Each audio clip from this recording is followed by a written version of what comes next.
want to know what the weak point of a mech is? The fucking pilot. Get away from her, you bitch! His papers say he was a raven. Protocol 3. A pattern blue!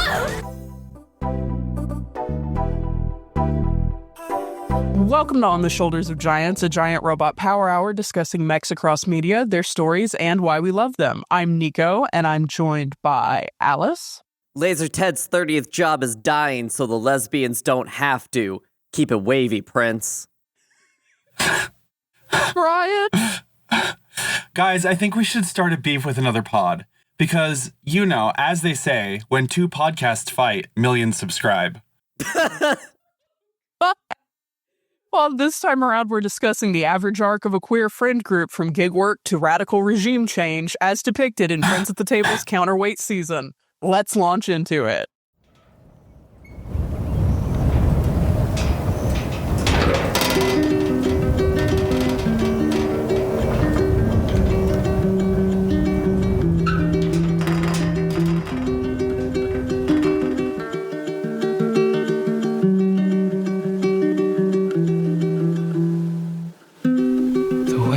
Used to roll above, they're quiet now.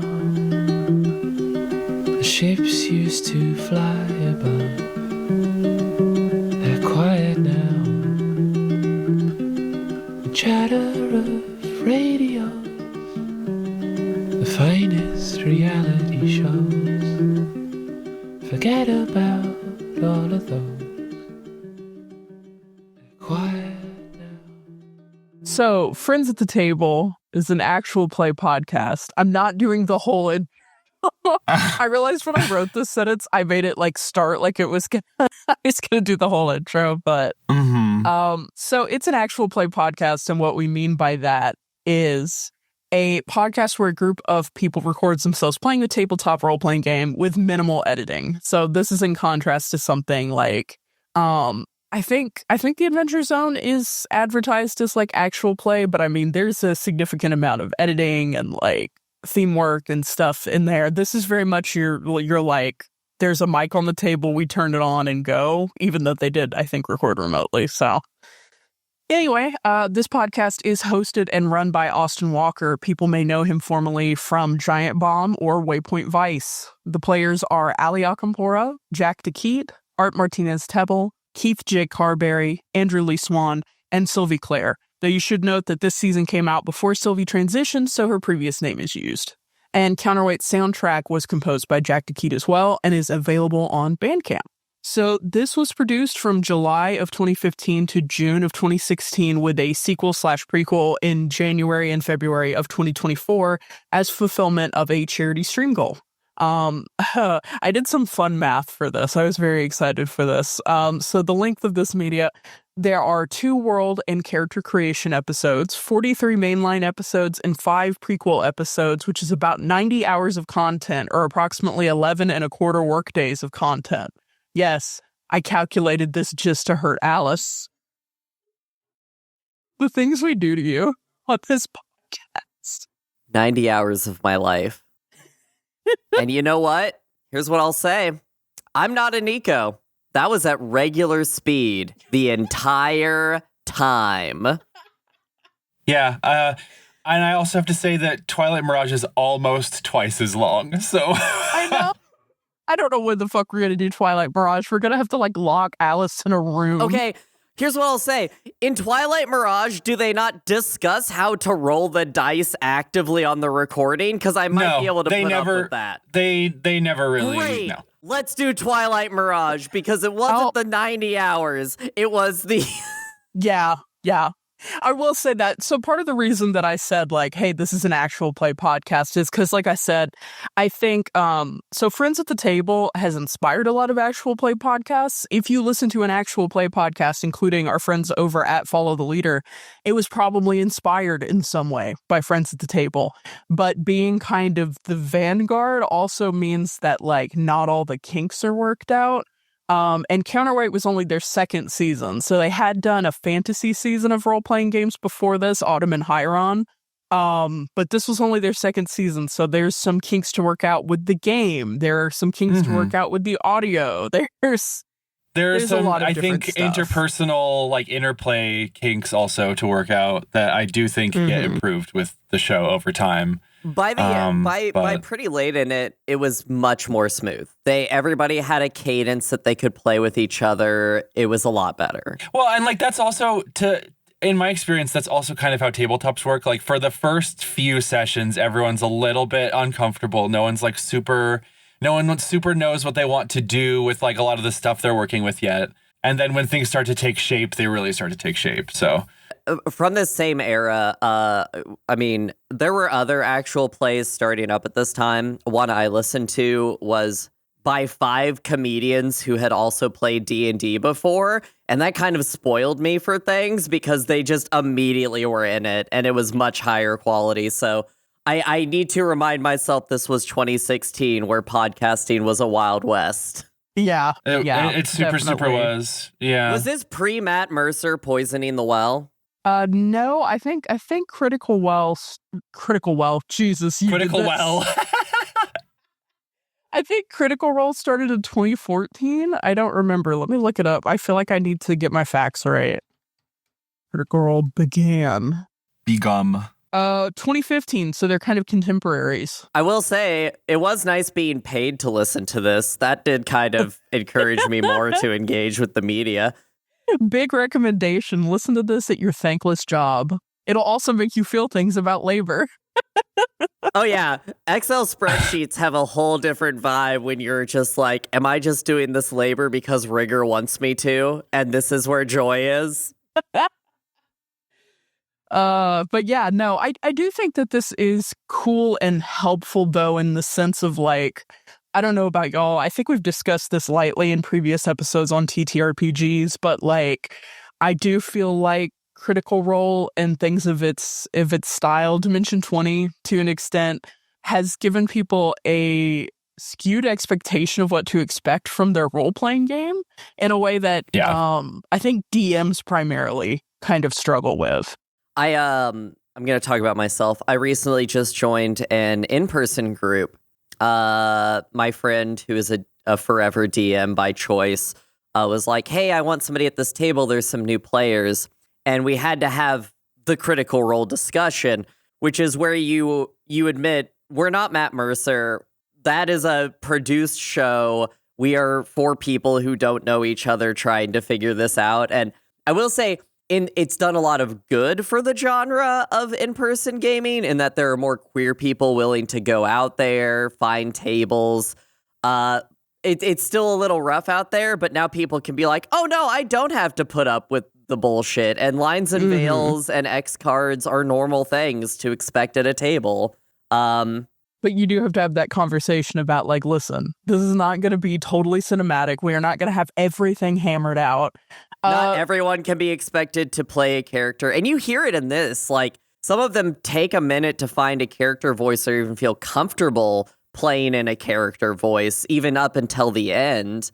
And I like that kind of jankiness. It's a very real podcast. Yeah, that's what I was going to say. I think this is a good antidote to, if you've been listening to too many extremely finished podcasts, come listen to one where they're clearly working a lot of things out. All that said, I love this season. This was a good excuse to revisit it. So Counterweight represents the first season of Friends at the Table's Divine Cycle, which is their Mechs series, and it's a series of seasons that play with the concept of godlike mech divines and their impact on the Golden Branch, and then as time goes on, different areas in the kind of space and universal setting that they've created. So Counterweight is followed by, as we mentioned, the Twilight Mirage, and then Partisan later, where they play Beam Saber, and then the most recent season, Palisade, where they play Armor Stir Advent, which we've covered before. Yeah. So what did y'all know about Counterweight specifically, and Friends at the Table generally, before we planned to do this episode? Alice. I knew my friends were obsessed with this podcast and talked about it a fucking lot, and were like, this is the greatest thing that's ever existed in the podcast space. Austin Walker is a god walking among the earth who gives us word and prose that we can love. Austin And I walking. also knew there was a J-pop idol as a main character, and I knew it might be pretty gay. So that was all I really knew before we jumped into Counterweight. All right, Bri. I Counterweight was the first Friends at the Table season I tried to listen to. And like looking back, I'm really not sure what turned me off so much, but I couldn't get through like more than a couple episodes. And so like a couple years went by and I actually listened to Song File. That was the first season that I listened to. That really opened my eyes to like what they were up to.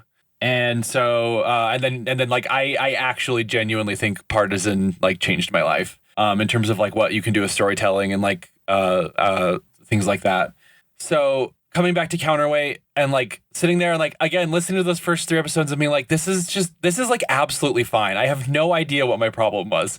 But the other thing that this has enlightened me to is it's really, really shed light and solidified some of the things that the Divine Cycle has been interested in from the beginning, which to me is like is super, I don't know, affirming. Like I had a lot of thoughts about Friends at the Table, and I haven't actually listened to any of the fantasy seasons except for Song File, so I don't know anything about that, I should say.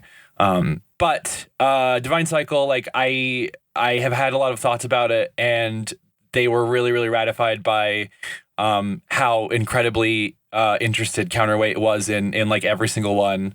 And I really, really enjoyed this. Like the late season of this particular season of Friends at the Table is really incredible. I'm glad I actually sat down and went through it. So for me, I also Counterweight was kind of the first one I tried. I'm the kind of person who likes to listen to podcasts in order, so I did try to listen to Autumn and Hyron first. I ran into the audio issue that many people starting a podcast will have, where the audio is a little rougher in the beginning. Real ones know. yeah. And then What are you talking about? and then it gets better as time goes on. But yeah, so I tried Autumn and Hyron and I bounced off that, and then I moved to Counterweight, and I think I got through a few episodes, but it was the same issue, Brian. Like for some reason I just bounced off of it. I found purchase on the Marielda season, which is one of their fantasy seasons, but it's a really short season where they run Blades in the Dark, and it's incredibly good. Like if you're looking for a jumping on point, nowadays there's a lot of good options, but like Marielda, Song File, Partisan. Morty, for you to be bait, the guy'd have to value something. He truly does not give a shit. He's the real deal. Parmesan. Parmesian. Parmesian. Like there are a bunch of different cool jumping on points where things are a little more polished, things are a little more together. Like I said, Marielda's shorter, so that made it a little more. And then by the time you've become kind of like invested in these nerds, then it's a little easier to kind of go back in time and be really like forgiving and generous about audio quality and hiccups and stuff, and then get invested in the earlier seasons. So that's basically what happened. I listened to Marielda and then I was like, but I like sci-fi. So I went back to Counterweight and listened through Counterweight, and I should also say that I actually listened to the sequel sessions they did in the middle of Palisade because I was listening to Palisade. And so I just listened to those. I had no idea about anything in Counterweight. And so that was interesting. Yeah, that's an interesting thing to talk about. So like obviously Counterweight is its own contained thing, but they did a stream to benefit, I believe it's the National Abortion Fund Network. I believe that was who they did. National Network of Abortion Funds. That's what it was. So they did a stream benefiting that charity. And one of the kind of stretch goals for their Tiltify and their streaming amounts was doing kind of a Counterweight prequel and like getting the gang together. The idea was like, this is the Chime's first real job.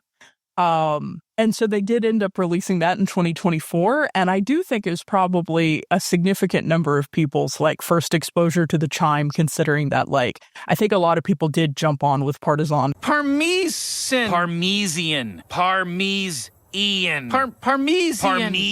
Been kind of in the newer seasons rather than going back. So I think that is just a funny thing that happened in time, that there's such a modern version of this. I do also think it's a funny thing I don't know which way to recommend people listen to them, if they listen to the prequels first and then listen to Counterweight, or I honestly think you should listen to Counterweight first and then hear the prequels, because they are necessarily reflective, because they were done so much later. So, like, almost a full 10 years, which is wild to me. I'm imagining crazy. Doing a retrospective to characters I played in 2020 or 2014. I will go ahead and do my best to attempt to summarize what happens over 11 and a quarter working days of content. And here we go. So Counterweight follows a group of far future troubleshooters, the Chime, as well as a multitude of vying powers in the years following a war between galactic forces in the Golden Branch, a region of space located where the Perseus and Sagittarius arms of the Milky Way come together. The Chime is composed of Aria Joy, a former corporate mascot and pop star turned freelance mech pilot, played by Allie. Okay, this is a good question. I have forgot. Do y'all say Mako or Mako? Mako. It's Mako. Mako. Okay. Yeah. Mako Trigg, a specialized hacker and chaos element, played by Keith. Cassander Timaeus Berenice, which I do say, or Cass. An itinerant prince and former combat medic, played by Art, and Automated Dynamics, aka Audie, a former valet robot and pilot of their spaceship, the Kingdom Come, played by Jack. The Chime take various jobs on the planet of Counterweight for their employer, Orth Godlove, and what the show calls the ground game. In the faction game, Austin, Dre, and Sylvie take on a variety of different characters and faction roles to represent the shifting politics in the Golden Branch. A major part of these politics and some of the most powerful forces in the universe are divines, machine intelligences, and typically huge mechs, though not always, that embody some quality or virtue their originating society prized highly, such as grace, righteousness, zeal, etc. As the campaign progresses, the faction and ground games converge. History catches up with the Chime as they're confronted by the return of an ancient threat, the first divine, Rigor, a machine with enduring form and a maddening hum that turns people into thralls of unending labor. Through the use of a variety of role-playing games, the cast of friends at the table play out an epic confrontation to end Rigor's dogged pursuit of humanity throughout the ages, though the death of the first divine comes at an incredibly high cost. And with that, we will go to the break. Hey, Nico here in the break. Just wanted to let you know that while this is a podcast, and we'll always do our best to describe visuals we're commenting on, we'll also include links to the mechs and images we discuss in the show notes, and post actual photos on our show website. Along with that, make sure to check the show notes for content warnings as appropriate to the episode. That's all for now. Back to the show.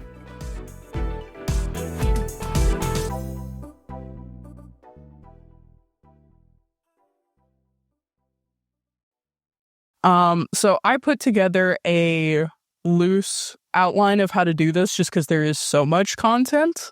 Mm-hmm. There's 11 working days of content. There's 11 and a quarter working days. Somebody calculated that. But I figured this would help kind of guide our discussion. I mean, we're going to talk about the elephant in the room, that we're a podcast talking about another podcast. I almost made the game this time about, I was like, should I make it about the history of podcasting? Because that would be very funny. Shut the fuck We're going to get up. super fucking meta. No, I ended up going with something way more fun and educational. But yeah, we are a podcast covering a podcast right now, which is a weird sensation. But considering the length of the podcast... Yeah, and also that it has a professional writer running it who is actually writing a story to be played out. I feel like that goes a long way for me to consider this a media project. Yeah. And I do think it's interesting because I think there's a lot of interesting stuff happening in the mech role-playing space, as we've kind of touched on already and we'll continue to take a look at.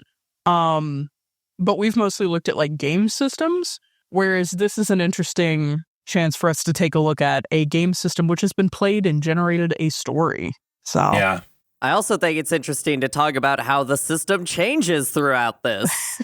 Yeah. I was going to say too, yeah, the majority of the system they play with actually didn't come with a lot of good mech rules. Like they had to homebrew a lot of it in, which is interesting like too. This kind of inspired. I know this inspired Armor Austere, correct? Yeah, I believe it directly. Specifically, I believe Breyer was saying that the faction game specifically influenced how the conflict turn in Armor Austere works. Got it. That makes so much sense. Okay. But yeah, so I mean, we'll talk about as the game systems change, as we discuss this. But yeah, this you know, it's funny. I hadn't actually listened to the finale until we got ready to do this because I struggled a lot with the finale changing systems. And also I wasn't ready to let go. And I kind of knew what was coming. And so I struggled with it a lot. But we'll talk about it as we go through. But I do think that this is an interesting case of like a lot of actual play stuff is pretty firmly in the pocket of Big Hasbro. Not the least of which because that D&D, that Dungeons and Dragons money is good money, and that money spends.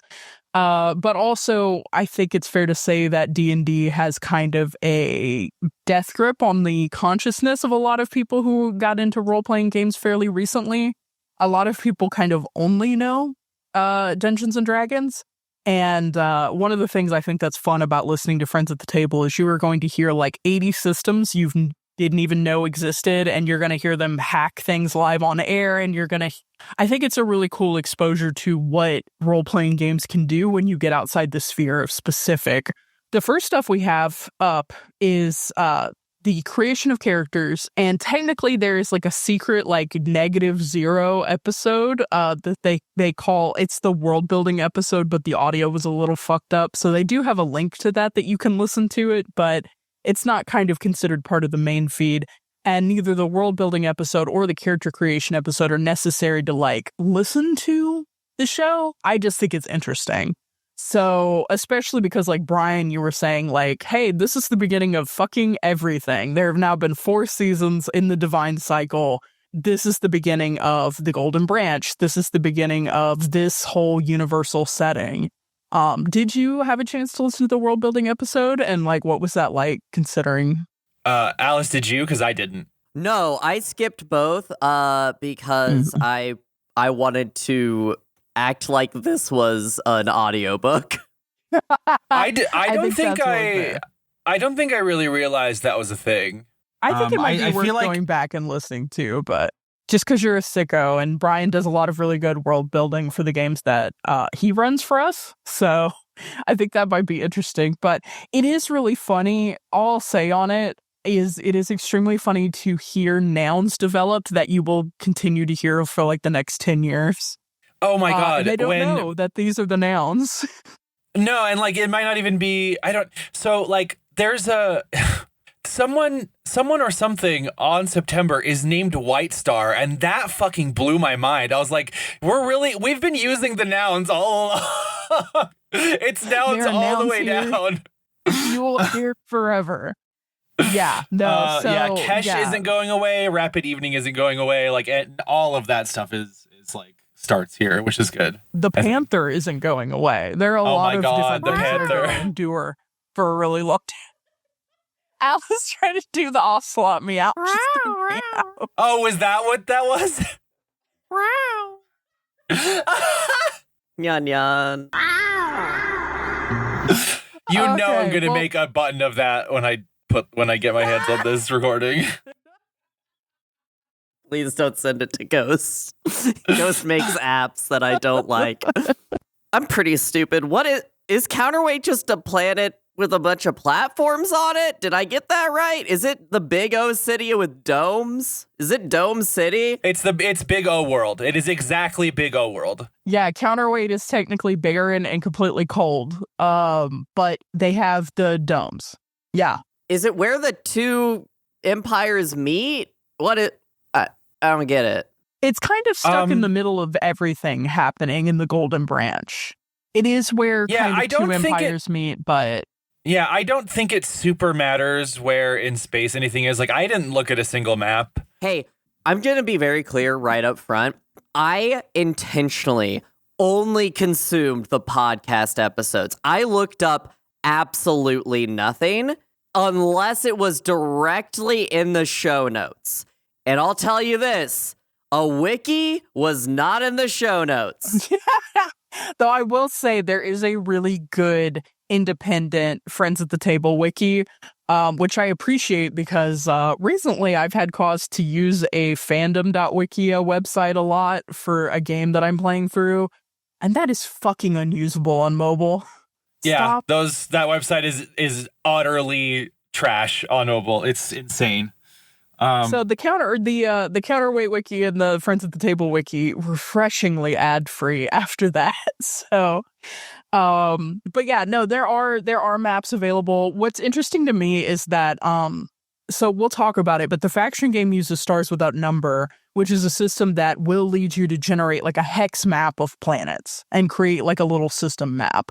And in that map that they generated for the game, Counterweight is right in the center. So both in terms of story and in terms of location on the initial maps of what would become this big sprawling setting, Counterweight is positioned in the center and positioned in this kind of like almost like Singapore kind of energy, that kind of like technically you're not affiliated with anything, but there are spheres of influence all over this place, which is of course also dotted with domes, which are half spheres. Anyway. Yeah, domes of influence. The domes of influence. Everyone knows. I don't want to fucking talk about it. Let's talk about the chime. So I'm normal. Yeah, you're normal. Okay, you know what, Alice, you're the newest one here. Introduce me to the chime. Tell me about what you know about the chime. Our four friends. Yeah, let's go through them. Arya Joy is the character I would play. She is Alice as former character. pop idol from a resort planet who now is a mech pilot for hire. Decided she wanted to do terrorism, if I remember correctly, and so just was like, I'm gonna turn being a pop idol into that. Well, they made a Sharon Apple out of her, so she was like, I quit. I'm gonna be a terrorist now, which honestly, so valid. I love That's a normal response. that new Arya Joy music comes out, and some of it is made by Arya Joy, and some is made by the mega corporations using her IP. So she's the character I would play, but not my favorite. I think we know who my favorite's gonna be. Alicia Akampora's... Yeah, what do you guys think of... Oh, she's so good at it. So her Sorry. proclivity to do these absolutely hilarious, swagless romances with like every NPC ever is so choice. I'm obsessed with it. And I think it has so many good starts here. There are patterns that will repeat that are evident in this. So she's so swagless. There's a scene where she's like, they're in an alley being shot at by assassins, and it's Jackie. It's like their first interaction, and she's just like, hey, pretty lady, how are you doing? So I good. started to say there are all these patterns, which is really funny, which is Allie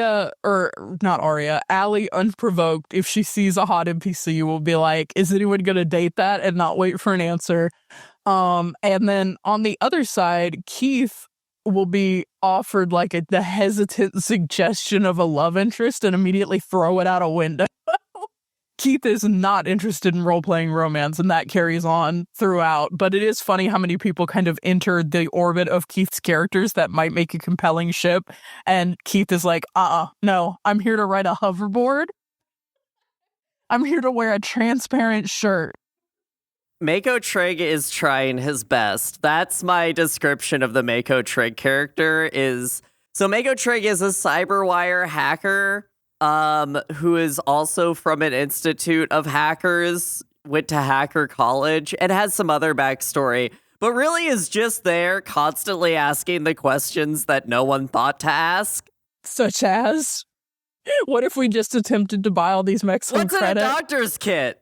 What do you got in that? No, I just want to know, like, what did you bring? I do like the energy that Keith tends to bring to his characters. Sometimes it can be a little abrasive, but I think every tabletop group needs someone who will just make a decision and just do it, even if it is frequently a bad decision. And also a very yes and energy. Yes, super that. I think that Mako is actually my favorite Keith character. There was a moment in this season where I was crying over Mako Trig, so... It will happen to you. You don't think it will. It will happen to you. Next is Cassander Cass. Cass is the secret prince archetype, who is the only one who can sort of come up with a plan, but is also there to basically be the one who is like, I'm going to engage with the mechanics of this system and keep everybody else alive. Thank you, Cassander. Everyone needs a character like this also in their party. Famous for the quote, I love it when a plan comes together. If we ever get the partisan... Parmesian. I'm so excited. Bri, did you have any kind of feeling about this considering things that come up later? This is a nothing sentence. In terms of what? In terms of I love it when a plan comes together? References to Cass in future seasons. I don't know that I picked up any. I'm sure when we get to other seasons, I will. I do think there is an interesting through line, and like a weird thematic direct through line between Cass and Art's character in Twilight Mirage that I'm excited to talk about. But I didn't pick up on any references necessarily. But I also have a bad memory for these things, so. You're totally fine. I just think it's interesting. One of the benefits of doing a campaign where you have different sessions and you put different amounts of time between stuff is you can play with the history of how the original characters are remembered or not remembered. I do think it's interesting to keep an eye on Cass. If you listen to Counterweight and you enjoy it, and then you start listening to Twilight Mirage and Partisan and everything, keep an eye out, because I do think that Cass specifically is a character that has almost a lot of historiography in the setting. A lot of people remember Cass's legacy in different ways, which I think is really cool and really neat. But our last character, and of course my favorite fucking character. Autism Dynamics is a robot who suffers from main character syndrome. In this essay, Audie is a parking robot who has a pretty cool mid-season twist that I really like. Sorry, Brian. I was just going to say, I feel like the main character syndrome was almost foisted upon Audie. Yeah. I feel like one thing you learn in the divine cycle is when a divine is thrust upon you, you are afflicted with main character syndrome, open parentheses, negative, close parentheses. Yeah, divines don't tend to happen in good ways, I don't think. No. But yeah, so Audie was a parking robot and is now on the loose. And then, partway through the season, it is revealed that Audie originated as kind of two paired divines, Liberty and Discovery. And then from there has to kind of grapple with that reality and the legacy of being part of kind of the first class of divines, which is really interesting. I love any robot character. I also tend to, in a general way, I'll just say the obvious, I tend to love any Jack to Keat character. That's just a sickness that I think I and many others suffer from. But another character who kind of rounds things out. So those are the characters in our ground game. And our ground game, so to speak, is the game where they're getting missions, they're doing jobs, they're doing what you would typically do in a role-playing game session. You've got your DM who's playing NPCs who are giving you tasks, and then you've got your chaotic group of gremlins who are executing the tasks to various degrees of efficiency and chaos. And that kind of proceeds in that way. And then I believe there are 5 total faction games, which is wild because the faction games loom so large over the rest of the season. But that's crazy to hear that as a figure. Yeah. When I was looking at, because I was recapping again, Friends at the Table wiki, it's incredibly good wiki. But I was looking over the events that happened during the faction game, and there's like 5 faction games, maybe 6. But so the faction game was where the season can pull back, and instead of looking at ground level at these characters having to live in this world, it was looking at what corporations, what governments, what divines are in play in the game. And the way that they did that is they used Stars Without Number. I believe this was the first edition. So there's been a revised edition since, but they used Stars Without Number because it had a whole faction mechanic and a whole kind of meta layer. In Stars Without Number, it's almost a game for the DM to play on their own. In a weird way. It's literally over half of the rule book is about how to build the world and roll dice against yourself to build that world. It's really cool. I will say, if you are a person who's like, damn, I love all sorts of weird-ass politics, and you deeply enjoyed the faction game in this, just run Stars Without Number for somebody. You'll have your gremlins, but you will also be able to sit in the dark for like 4 hours and roll dice against yourself. If you can't conscript some of your friends to run a faction game like this. Like a pervert. Right. Yeah, so they used Stars Without Number, but as time went on, kind of in an effort to introduce more vignettes and more, not just a high level like resource management type stuff in the faction games, but also like being able to zoom in on specific moments in history and specific events happening to people outside of the main character group. They started using the game Microscope. I know that's by Lame Mage Games. Brian, do you remember the name of the author off the top of your head? I think it's like Ben Robbins. It's Ben something? Okay, it is Ben Robbins then. We both agreed it was Ben, so that must be it. But yeah, so Microscope is a GM-less game. Listen to our episode with Follow the Leader if you want to learn more about those. And it is specifically a game about the passage of time in history, which allows you to do a big swath of history and play that out, and also like zoom in on little moments in history. So like if you wanted to play the entire course of the Roman Empire, if playing a TTRPG about the Roman Empire is your Roman Empire, you could do that with Microscope and then like zoom in on moments like the conspiracy against Caesar and zoom in on moments like the sacking of Rome and stuff like that. So Microscope is a really cool game that allows you to do that. And so they kind of hack those two things together. They use the Stars Without Number faction system and they use Microscope to do the faction game. And it's done as little vignettes. So like they play the characters and I enjoy that they are non-biased entities. Like both Dre and Sylvie, they have each get their own pet faction that they can cheer for, but otherwise are impartial observers who are trying to tell an overall story, which then it's like each faction game is a month in the Star Sector, and it's really cool how it affects what happens in the ground game over time, but also what it doesn't affect. The things that are happening that the trickle down never comes to the main game. And I assume this is like in the future seasons, this is like something that continues to happen? I mean, it depends. They actually don't do a faction game until Palisade. What Friends of the Table actually normally does is they will split the cast into just two different groups of players that are playing at the same time, or not at the same time, but in the same story. So like one team will be 4 of them and the other team will be 3 of them, and Austin will do an arc with one of them and then an arc with the other.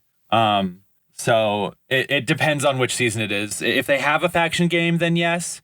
One of the things I really liked about how this came together was when they start playing Firebrands and everybody gets to hang out. It's good. I like it a lot. Yeah. Yeah, for the finale, all of the players get to come together, and that is really fun to not have that kind of separation. But yeah, I think this is interesting because like you said, Brian, like until we get back to Palisade where Briar Sovereign worked the idea of a faction turn into the actual gameplay loop of Armor Astir, we don't really have this lined up this exact way again. Most of the way that we get information about the bigger movements of powers in the setting are through Austin's monologues at the beginning of the episodes. And that's something that has been in all of the seasons of Friends at the Table.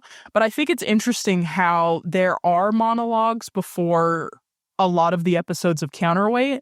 But I think the faction game carried a lot of the political machinations that then kind of get carried by monologues in later seasons, if that makes sense. I also think Yeah, it makes sense to me. I also think that Austin gets a lot more polished with these monologues as time goes on. Like, they become less like him just reading a small short story and more like epistolary. Like, you know, there's a couple in Palisade that are like a radio DJ making little political commentary about things that are going on, or like letters to people or things like that. So it's interesting.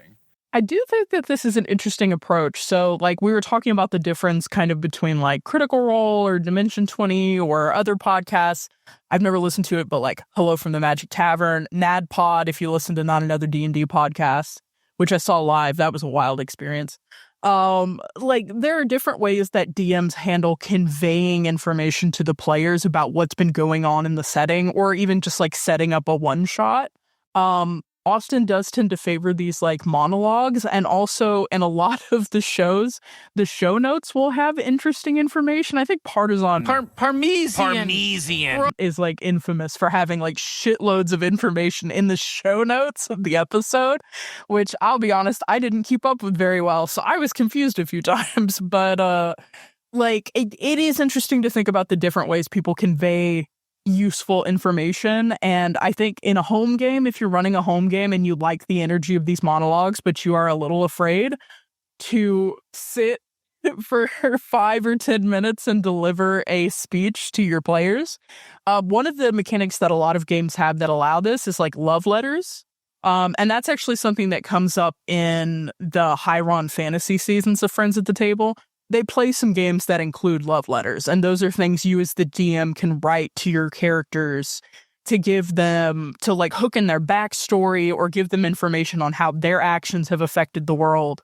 There's so many different approaches to like getting this information across and engaging your players in this way. I think it's definitely something to check out if listening to the show interested you in how you could like make that happen.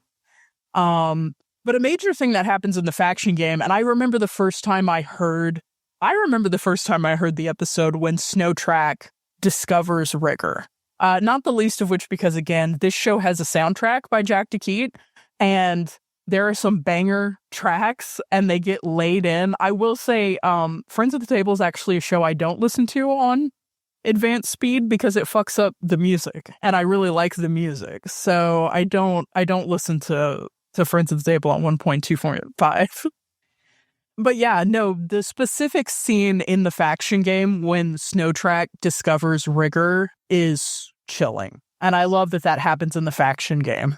I love a scary evil mech. And I love are we getting perverted about the plot now, or we can get perverted about it. Okay. Again, I mean, I think we have our default disclaimer, which is like, we are going to be discussing it. There will be spoilers. So there'll be spoilers, and more importantly with this episode too, there's probably just going to be a bunch of stuff we straight up don't talk about. We should absolutely just hit highlights because, again, this is 11 business days of fucking content. But yeah, I think I was a little cool on counterweight until Rigor shows up, until Snowtrack is like digging in the ice and finds a big evil mech that immediately enslaves them all. I love, just from a mecha standpoint, to finally talk about the mechs, I love the way that Rigor interrogates and inverses the relationship between pilots and mechs. Like, it pilots people in droves. It pilots Natalia. The scene where it fires her out of its shoulder and just forces her to crawl through like access tunnels to try and assassinate 12th is like all-time mech moment to me. In terms of just like interrogating the like threshold between a machine that may or may not have been intended to augment us and mediate our experience with the world, becoming something that terrorizes and warps our experience with the world is so interesting to me. And that's like one thing that I think is extremely thematic about the Divine Cycle in general. No, I agree. Like you said, in terms of the larger Divine Cycle, like in terms of mechs that aren't supposed to be evil but end up giving like evil vibes, Grace and the Hands of Grace end up being a faction and a divine that it makes you think. It's like these things are named after virtues. They're named after like supposedly good things. A a lot of the divines are intended to protect the factions that they're associated with, but more often than not, they end up asserting a really negative or almost exploitative influence on either directly their candidates, which is what the divines pilots are called. And often, I think very interesting, there's a very strong point made that like most of them are very young, like they're teens. They're really hitting the Ava note of like, we had to use young people for this. And it's exceptional, the fact that like Ibex is older and is like a full grown man.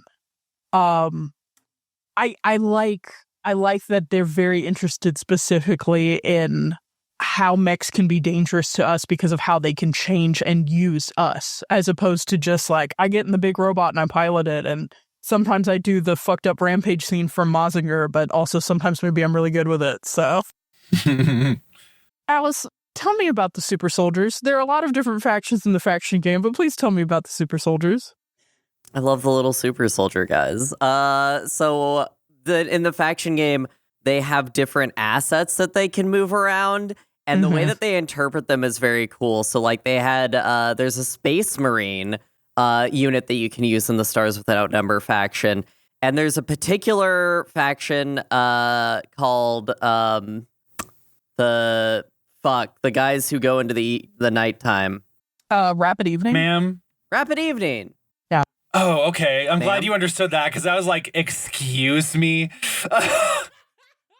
So Rapid Evening, who uses old technology, is basically the hyper-tech behind the scenes pulling strings people, which I love. And so they interpret their Space Marines, which when you think of Space Marines, you think of a lot of things. Mostly fuck Games Workshop for trying to copyright the term Space Marine. But the Space Marines in this, they decide, is a small unit of like 5 dudes who are just unstoppable. And at one point they lose one of the combats. And what that is one of them got knocked out, not even killed, just got knocked on his ass, and they retreated. And that was the defeat. And I love the concept of them so much. It's really good. I will say another all-time reveal is when you find out that the Rapid Evening means they used to be called Eclipse, because that's a rapid evening. I don't know. Well, that just there's a whole thing where they discuss in the faction game the name Rapid Evening, not having it's a word in their language that Rapid Evening is the sort of the best translation we have. And we don't have a word for what they call themselves, and we don't even know how to pronounce that word. And I think that's fucking banger. But yeah, and then it's really funny because, again, the Stars Without Number faction system really encourages you to create 17 different factions that you can roll dice against yourself about. But later in the faction games, they consolidate this down to about 7 factions that are a little bit more manageable. And the vibe shifts a little bit from, again, like a bunch of resource management to a lot more like scenes as the story really kind of catches up. I think there's a really fun moment where the ground game is basically back in time reliving memories, but the faction game is continuing in the present continuity. And I think that's a really cool effect you could only have by having those things be separate. So it's really cool. Check it out. But circling back to regular play, the Chime mission. So the Chime works for Orth Godlove. This is not the beginning, but it is a major waypoint in Friends at the Table. Just has really cool character names. And I love Orth Godlove, I must say it. So I love Orth Godlove. I feel so bad for him at all points. Orth Godlove is kind of our pathetic little meow meow.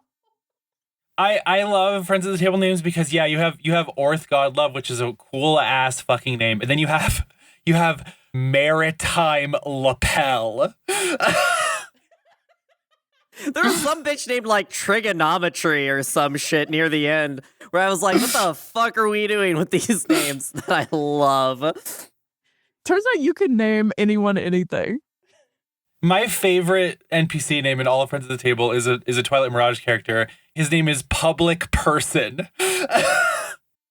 So good. The names are incredibly fucking good. I wrote it down. It was tertiary. Her name yeah. was tertiary. Yep. I can't wait to get to the future. Listen, non-binary people, if you have named yourself something that sounds like this, you are pushing the future. You are getting us to the sci-fi future where we all have bomb-ass names. And thank you for your service. What's that one Tumblr post where it's like, you could name somebody There Are Pillars. You could name somebody Printer. Exactly. There are no rules. Oh, but yeah, so the ground game starts out playing a game called Mech Noir. Why did I write Mock Noir? That's not it. I don't know. I was just looking at that. It's fast as fuck, boy. It's fast. It's noir, but make it like it's Nico watching anything. Noir on 2 times speed. Speed racer, but yeah, oh god. I'm never gonna live down the fact that I like fast. Anyway. Mech Noir is a mech-focused hack of a game called Tech Noir. It is a game that is very tag-based, and that is to say, like, there are tags in the system, they do specific things, and to build out characters, to build out weapons, to build out different even scenarios and relationships, you assign tags to them. That is a gaming system which was new to the characters when they started playing this, and it shows they're still definitely figuring out the game system, and it wasn't completely conducive to the kind of play that they wanted to do, and this I think is interesting because like it does make listening to the first few, I think it's like 10 episodes, like the first 10 episodes kind of difficult because they are audibly Painful. Struggling with this game. I don't think, because even when they come back to that system in the prequels, I liked the prequel content. I liked what they were doing. I don't think, I am sure that game is really fun to play. I don't think it makes for super good radio because basically unless you have a huge list of words in front of you, you kind of don't have any idea what's going on. So yeah, it's one of those games that it's like, if you know it really well, it probably rules to listen to because you're like, oh, I know exactly what that means. And if you don't know it at all, it's kind of like what the fuck is happening at any given time. But yeah, so they start out playing Mech Noir and then they switch to a Powered by the Apocalypse game called The Sprawl. And like Brian brought up earlier, the Sprawl isn't even particularly meant for like mech gameplay. So they have to hack that a little bit. But like I've been saying, like, I do think Friends at the Table is a masterclass in you can play any game you want and you can make it work for you. But also, if the game isn't necessarily working for you, you don't have to completely rebuild it. You can switch systems, and there are an infinite number of role-playing games out there. So I think that's a lesson more people could take instead of continuing to show my bias. Trying to convert D&D 5th edition to every possible setting and situation. I think Space Jammer is perfectly fine, thank you. I think you could maybe play some other games that have already been made that don't require you to write your own book. So it's something to keep in mind. But yeah, they start the game playing Mech Noir and then they switch to the Sprawl. And over the course of the ground game, they handle a bunch of different missions. The first of which is the disappearance of Seam Sixheart, who is a roboticist. I'm just reading this now that it's not spelled the way I thought it was spelled when I listened to this. Again, Friends at the Table Wiki if you want to see some interesting spellings. I'm going to level with you. I had a lot of things on here spelled differently in my mind. I'm shocked, Alice, personally. But yeah, so they handle a series of jobs escalating in kind of difficulty and intrigue. And they handle them about as well as any given role-playing game group can. I got really frustrated a lot with this arc. I think that it's okay. So it's hard to talk about this podcast on a podcast because I don't want to be like I got mad at Keith today because I just feel like that's a weird thing to say, and it's not even like necessarily that I got mad at Keith. It's just like I get frustrated easily by things that don't go as smoothly as it feels like they should sometimes. And so some of the decisions made by characters and some of the way the plot went, I just felt like either it got boring or I was just like, ugh, why are you doing this? Or people would argue a little bit, and not argue like the vibes are bad, like enmity argue, but like the squabbling over what to do can get really, really like grating sometimes. So Oh yeah. They suffer from who's in charge syndrome, where nobody makes a decision and then the person that makes it is Mako Trig, and Mako Trig's never makes the right decision, but he's trying. He doing good. Yeah, I do think it's funny. I my number one recommendation to any group is like have someone in your group who's willing to make a decisive decision. And other people don't have to just go along with it. They can push back and change the outcome. And I mean, that's your power as storytellers. But have someone who's willing to take a step, because sometimes you will end up bogged down almost with choice paralysis. Like thinking of all the different things that you could be doing and you won't be doing anything. So this mission suffers from that a little bit, but it also leads to the coining of the catchphrase of the chime, which I think is very funny because I believe Arya's the one who like coins it randomly out of nowhere, which felt very brand mascot to me. It's a good tabletop lesson in that you shouldn't say your one-liner before you've rolled the dice, because I'm pretty sure she says that and then like immediately gets shot in the head. Yeah. What's the slogan of the chime? The bells are ringing. Okay. Yeah. Oh, I get it.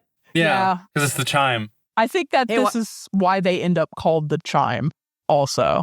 Okay, so they didn't have that name when they started. They were just some guys working for Orth, right? I'm not crazy. Yeah. See, here's the thing. If you work at any workplace and you have a group of beloved coworkers, you may not necessarily have like a gang name, but if you do a job that goes so badly that you like fire a gun in the air, immediately get shot, and coin like a catchphrase, you're then allowed to name yourself something. So if that has ever happened at your workplace, think about what kind of group name you'd like to make. I do love... I'm gonna speak about. I love Arya Joy constantly acting like she's not Arya Joy, and people are just mistaken. Like the bathroom scene kind of ended me, where she's just like, "No, I'm just a really big fan who just dresses exactly like Arya Joy and looks exactly like Arya Joy and sounds exactly like Arya Joy." And it's the hyper future, so that could be possible, right? It's one of the things I love about tabletops is the accidental, like, reflective, like, apparatus it can have, where she repeatedly tries to convince people she's not Arya Joy throughout Counterweight, but then when you go to the prequels, the one time she actually tries to convince someone she is Arya Joy and they don't believe her, it is so funny.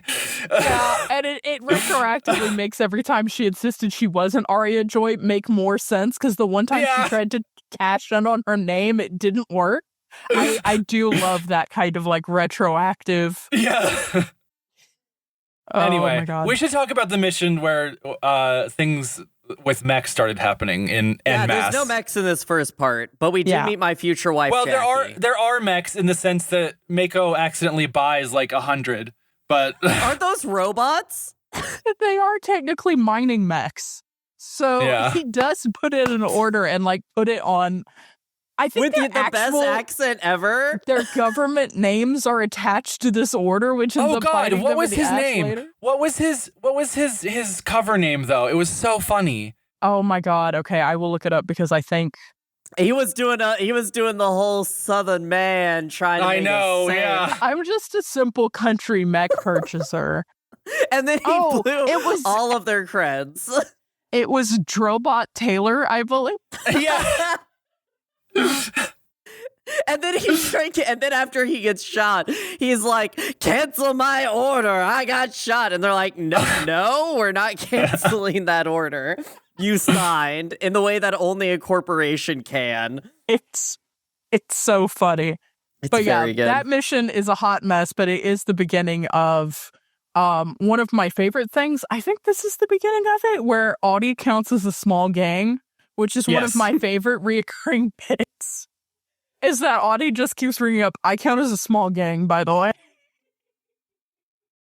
You can't just bully people around you if you're a If you count parking as a robot. small gang, check your character sheet. If you count as a small gang, just start bullying people. But in their second mission, they get kind of an enigmatic mission, which is they are tasked with investigating the disappearance of their own employer, Orth Godlove. Oh no! I do love the noir of it all. Just like, what the fuck are you talking about? Yeah, this first part of the season when we're on Counterweight and we're going between domes and the Kingdom Come, which also Kingdom Come. Yeah. But it can't take off out of the planet, and so they're just going dome to dome on these mysteries. I love how they do this and they frame the different domes and their specialties. I think that's really cool world building. But who gives a shit? Because Arya finally launches in a goddamn mech. Let's go! So I think we should say, of the 4 main characters, one is a mech, one pilots a mech, one eventually pilots a mech, and one is Mako Trig, right? Who has drones that he always forgets to bring. Hey, Audie also eventually pilots a mech, kind of, for briefly, and then it gets really weird. But anyway. Oh, yeah, that was good. But I would call Arya pretty much the mech pilot of this group. Yeah, Arya in the Regent's Brilliance, which is her mech, which she took with her from her job. This is one of my favorite things in the world. Arya still having the Regent's Brilliance is kind of like if you quit your job where you worked from home and you just didn't turn in your laptop. Like, you just kept it. You're like, this is mine now. And then you left and started doing other jobs with the laptop. And I think that's beautiful.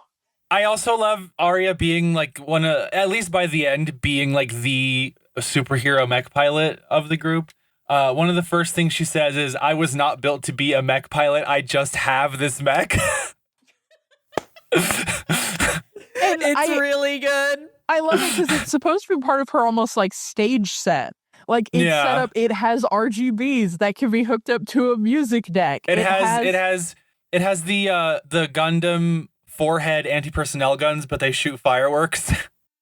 It's so good.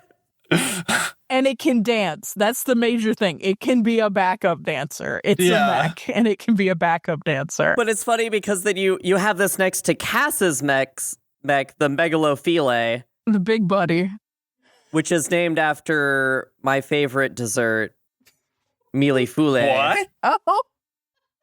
I was like, what the Is that fuck anything? are you talking about? No. It was anything, but your delivery was so like slow and weird. I didn't understand what was going on. So it's an industrial rigger. And we should probably say it. They call the mechs in this riggers.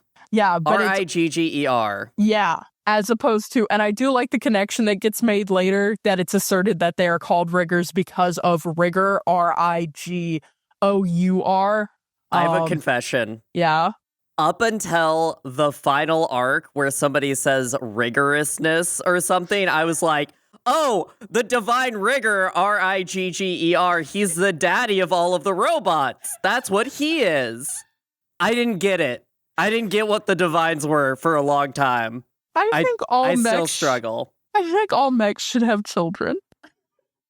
Well, doesn't he make mechs inside? Wait, what are riggers' pronouns? It. Yeah, I think it's just it. So the Megalo File is a heavy industrial that was used in the Apostolesian? Apostolesium. I heard it 50 times. What? That was the war that was before this happened, right? Yeah. That was the war from 10 years ago. I will say one thing that's interesting to me about Cass as a character is he's the only one with a strong connection to space Vietnam, or they're the only one with a strong connection to space Vietnam, which is what seems to have just happened with the Apostolesian War. Apostolos is its own kind of country and like subtype of humans. They are heavily inspired by Greece and Greek history. They're like third in line to the throne, I think. It's a situation where it's like they're not the heir apparent, but they are significant enough that when they served, it was kind of a Prince Harry situation. You know what I mean? Prince Harry in Afghanistan. Well, and then like they kind of handed him the Empire when he showed up with Apokine too, which is So yeah, the machine that Cass comes with basically was a war machine from the Apostolician Wars, but it was a refitted industrial machine. So yeah, the only two mechs of any significance are the Megalo File and the Regent's Brilliance. And then Mako has a hoverboard. And then Audi has the whole ship. Audi also has themselves. Yeah, Audi also, again, can't emphasize this enough, counts as a small gang. So I do have a question, and I don't know if you can answer it. So the Gnosis virus. So there's this arc where they recover a virus, one of the only viable versions of it, and Cass is seen selling it to somebody, and he's clocked as Cass. And then what happened? Does nothing happen of that? Is there no bad ending to that one? I don't know that the Gnosis virus comes back up again. I know that Cass's decision to do that comes up with a couple different characters, like Paisley Moon will mention it. But I don't know that anything ever happened with the Gnosis virus. I do like that it didn't get out there. That would have been scary. So it's cool. There's some mech shit in this part that's really banger, with Allie flying around and shit. This is the warehouse scene, right? Yeah. With Jackie? Yes. This is the fight with Jackie. I'm gay. Yes. I'm so fucking gay. No, for this was hot Yuri. assassins. This was straight up Yuri. So they're fighting, trying to recover this, and then Arya does my favorite mech thing that a person who can communicate with their mech is, which is, hey, mech, get here. And it just bursts fucking through the wall to pick her up. It's so iconic. And she just jumps in and is like, bye, hot lady. You're so right, though. That is such a good trope. Like, for as my myriad problems with Metal Gear Solid 5, the scene where Sahelanthropus reaches through the wall of Outer Heaven and grabs Liquid is an absolute banger. It just recontextualizes scale in that moment. Because they are on a gantry, they're fighting, they're doing this spy shit, and then boom, there's a fucking mech, and everything's changed. It's like introducing a main battle tank into an argument, right? Yeah. Mm-hmm. And just to clarify, so yeah, after they secure the virus, there's some confusion about what they should do with it, and there's some different parties that want to get involved. Paisley's client, I believe, is Apostolos. So it's kind of like almost like I think it's construed as like a still having fealty to Apostolos type thing. But Cass is publicly implicated in a bioterror incident and is wanted by the counterweight cops, by the technocracy. So that's kind of the consequence from that. I don't remember if that comes up more, but that's kind of how that shakes out. Also, Paisley is spelled how you would expect it to be spelled, which was surprising to me. Friends at the table names. I love it. Paisley was absolutely ruined for me as an NPC because Sylvie kept bringing up that they made her think of Mac Tonight, which is, for those of you who don't know or are too young or just this missed you, Mac Tonight was, I think, an old McDonald's mascot that was like a businessman with a moon for a face, and he was wearing sunglasses. It was horrifying. It was horrifying. He was so weird looking. That was so cursed. Well, because the rest of his body was normal proportions, and then his neck freakishly grew out into a moon. Horrifying. Let's steal from the Iron Choir. We have to collect more orbs. Gotta collect more orbs. I'm saying this. Always be collecting orbs. Always be collecting orbs. So they end up going back to the body of peace, and meeting the Iron Choir. And the Iron Choir stuff is where we first get the concept of basically networked and non-networked machines. So things that are on the network, which is called the mesh. And then there are machines that are not on the network that are called dead metal. This is where we get some stuff about Audi. This is where we get the extremely banger track, The Sermon of Sister Rust.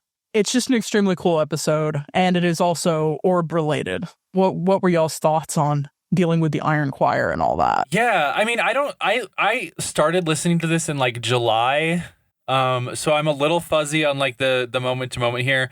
But basically, they end up finding this fucking kick-ass settlement on a dry seabed that is protected by the divine order. And that this to me is where we start doing mechs, capital D, capital M.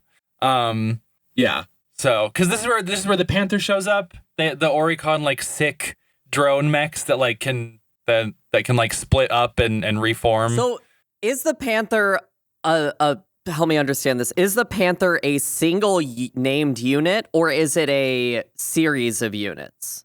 It's like a single named unit.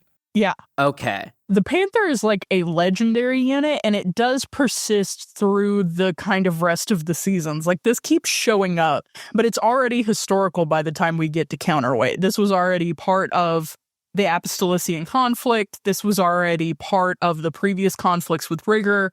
But yeah, the Panther is just a legendary mech. It is the mech of all time. And when you say like, this is when the Divine Order shows up is kind of when we start doing mechs. I do think one of the coolest world building elements and one of the coolest indicators that like these mechs can be sinister is the fact that the Divine Order was once the Divine Peace. And it has evolved into being the Divine Order. And that's something that we'll see throughout is like the evolution, nuance, and recontextualization of the Divines. And how they can like rename themselves. Like Zeal becoming Ambition. Or in the prequel, I don't even know if it had a name, but it becomes Arbitrage, which is an extremely important Palisade Divine. So I really like this because they come into this city and it's just kneeling there with a sword and it's already as high as a skyscraper. And something I do really like, and I think Austin and the team do an amazing job, is the sense of scale. Mm-hmm. Because like before this, we learn of grace before we learn of order, right? Yeah. Yes. I think grace comes up in the faction game first. The grace interstitial and what a candidate is and what grace is this like, in my mind, I have a size, but that size rapidly changes in my head. And then we meet this guy and it's like, oh, also that shit can turn into a goddamn spaceship if it wants to, is really cool. Yeah, no, but yeah, they end up coming upon order in the seabed. In Seabed City, which is a destroyed dome. So this is an absolutely annihilated dome, which is something that I love. I love when there's any kind of sci-fi setting. And I love an annihilated dome. I know. I'm just saying. No, I agree.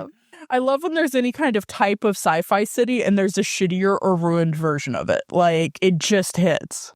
I love the way that our first interaction with a divine here is going to plant a flag for all of the future interactions with the divines, which is to say, Order is protecting the people of the Seabed City in the sense that it's allowing them to live in a broken dome when that's not supposed to be habitable.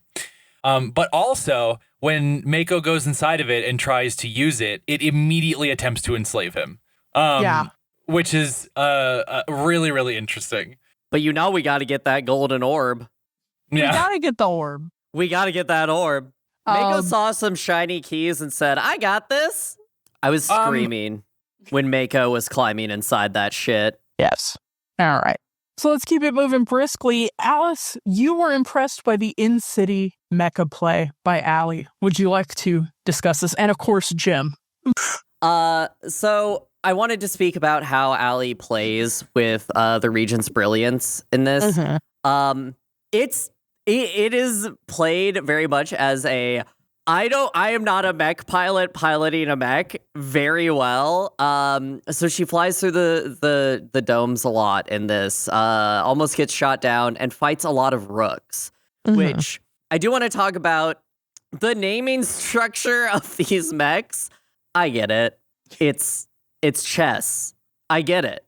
I think, we joked about Friends at the Table names, but I do think that the show in general puts a lot of emphasis on naming conventions and patterns that they set up. And part of it is for clarity. Like, if you hear a character's name and you realize that that is a type of like pronghorn antelope, you're like, oh, that's a candidate for a divine. It's not immediately intuitive, but it is consistent in a way that I think is interesting. But like, there is a lot of emphasis on like, if we're going to talk about types of mechs, they should be based on something consistent, on chess or something like that. So. Yeah. But more to talk about Allie and stuff. There's a few scenes where other people are in her cockpit. There's some scenes where she has the cockpit open.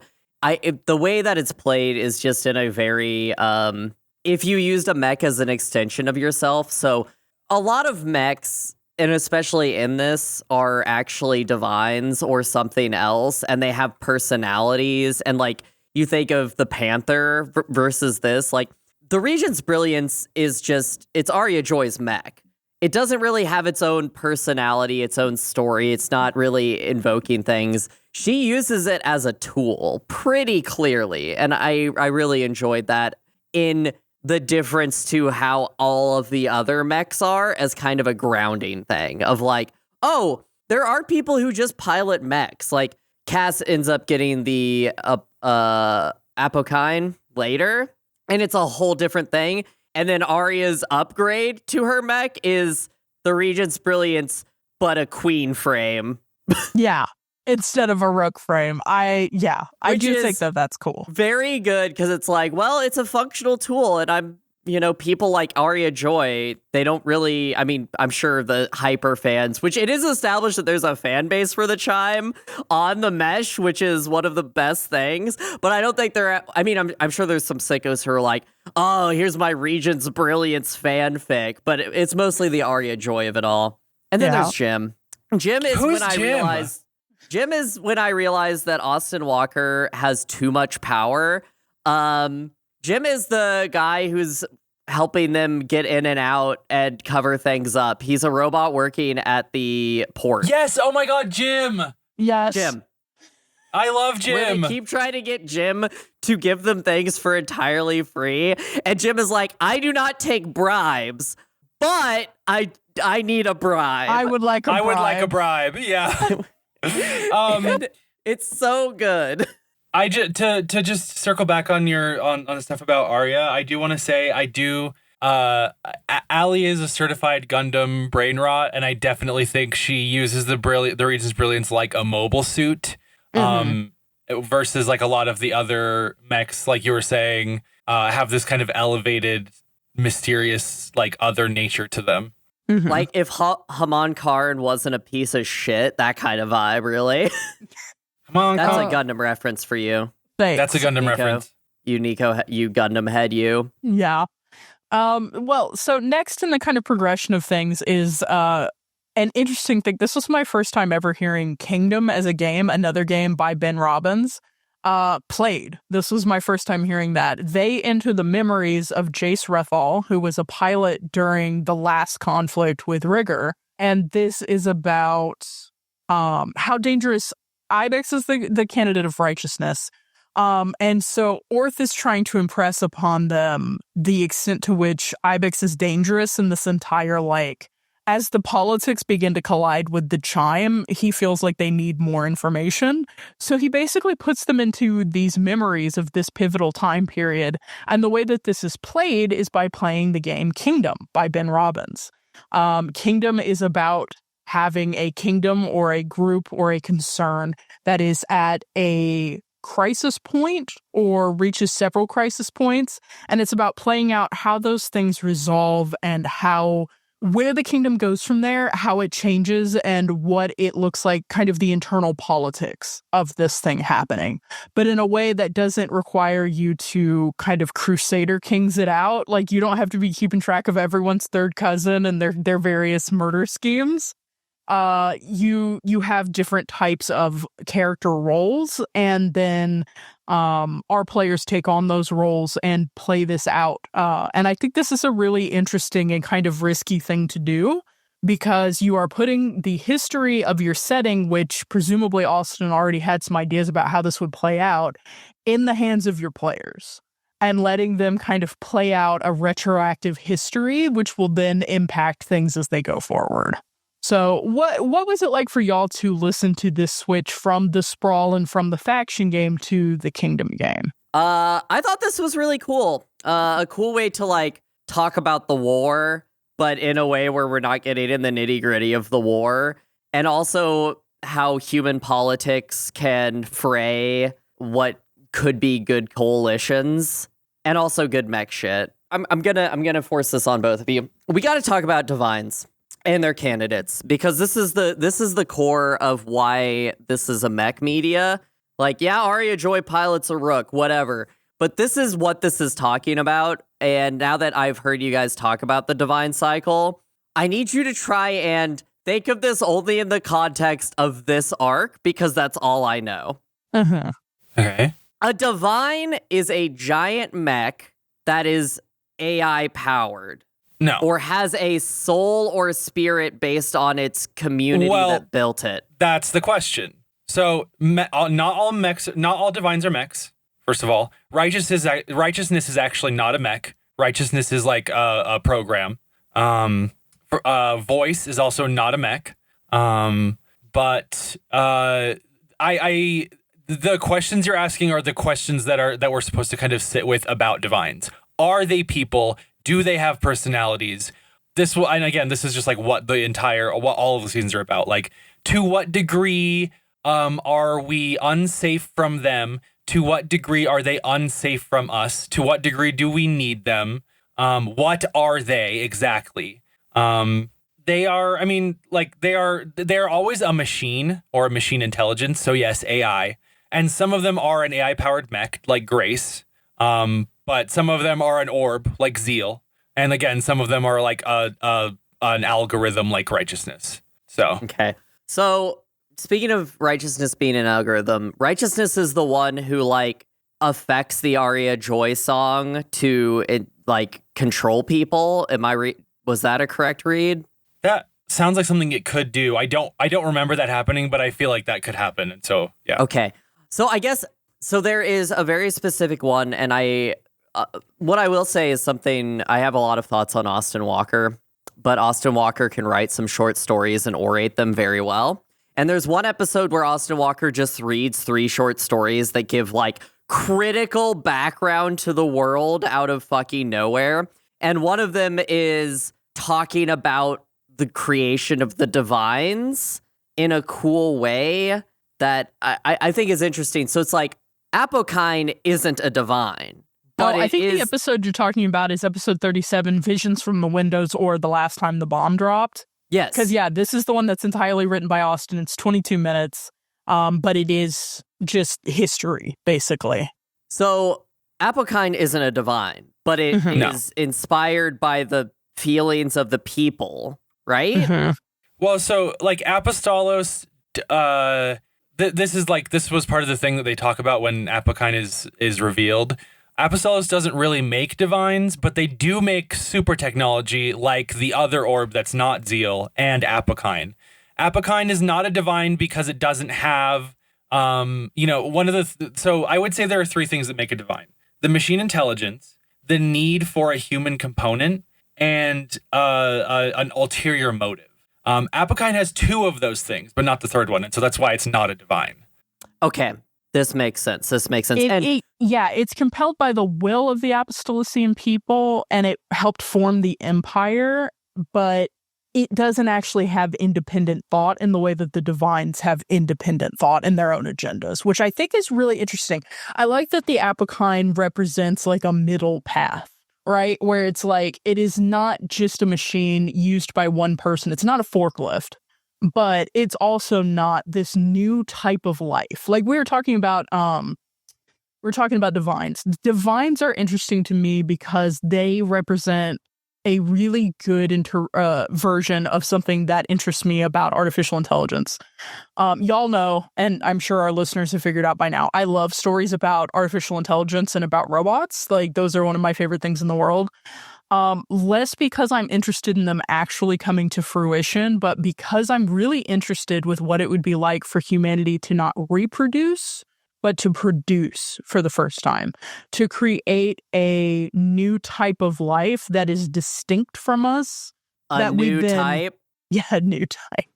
But it's a type of life that's distinct from us, but then we then have to like reckon with as like a fellow traveler through the experience of existing in the universe, right?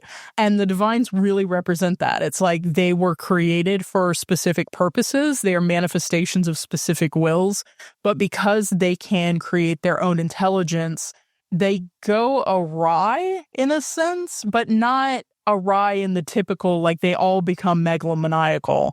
A lot of them do, a fair amount of them do, but a fair amount of them also are just interested in our own weird shit. They are just beings.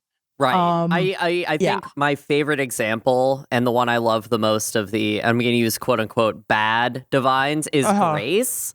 Because Grace's whole thing is just don't stir the boat. Just age gracefully. Just let it happen. We just need to be better than this. And I love her cult of personality around her. Because people really do want to just be like, oh, if I just ignore that it's happening and just keep my chin up, it'll be fine.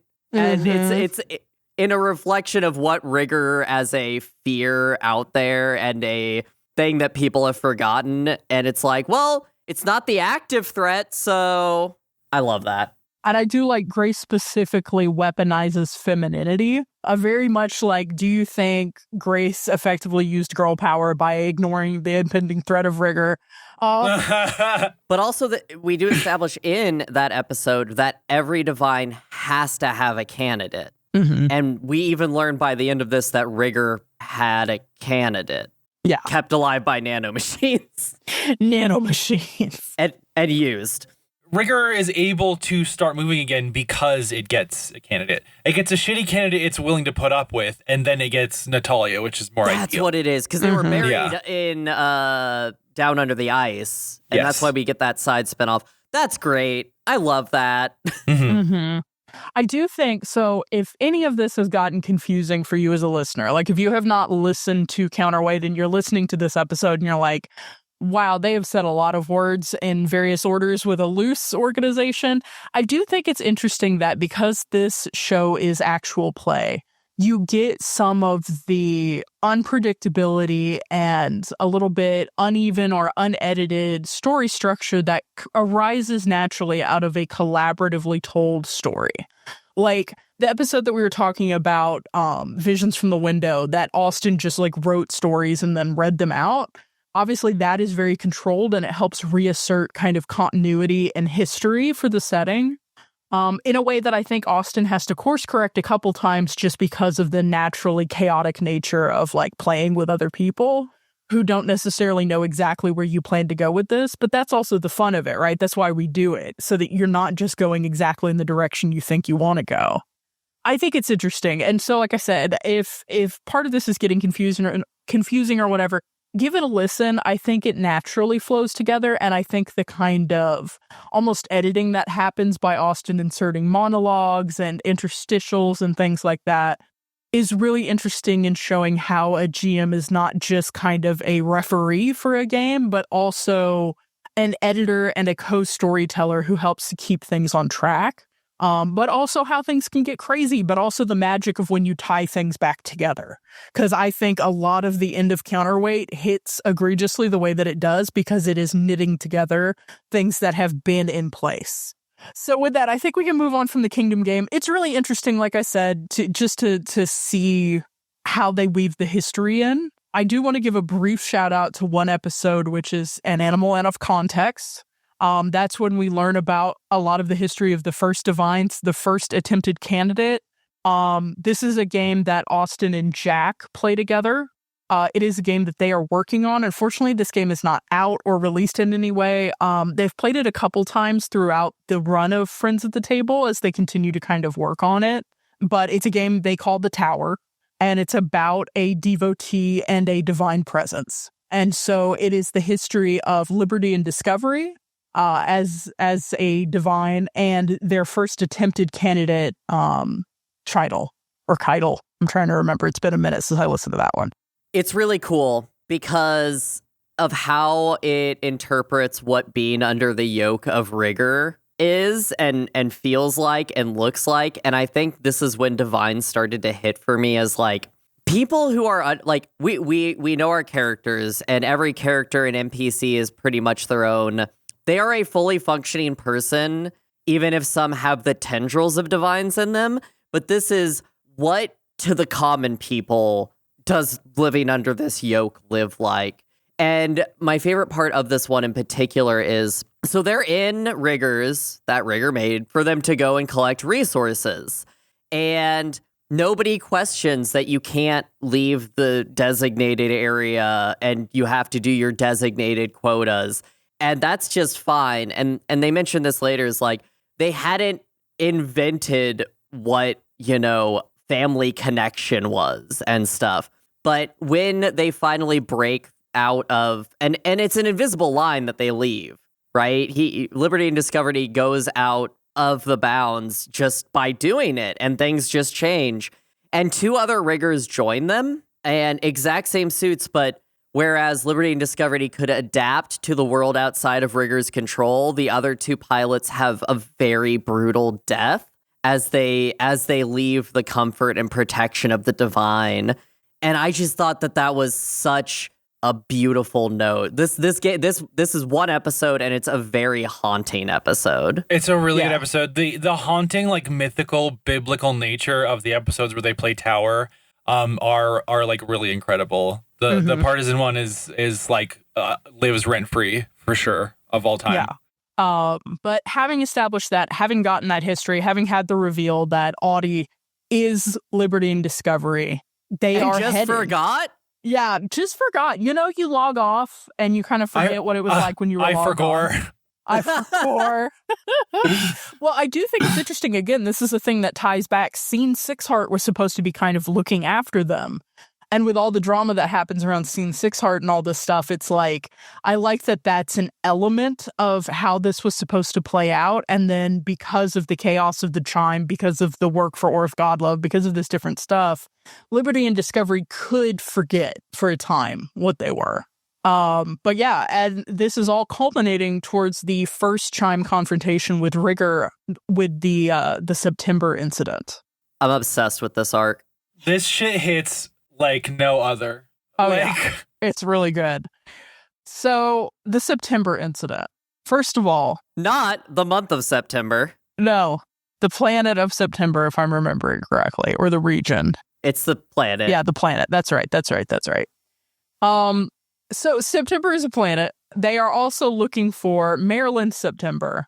A figure who is deeply involved with how all of this is played out. Is deeply involved with divines as machines, and is a person they are trying to reach in a sort of desperate way to push back against Rigger and to figure out how they are going to fight Rigger or flee it.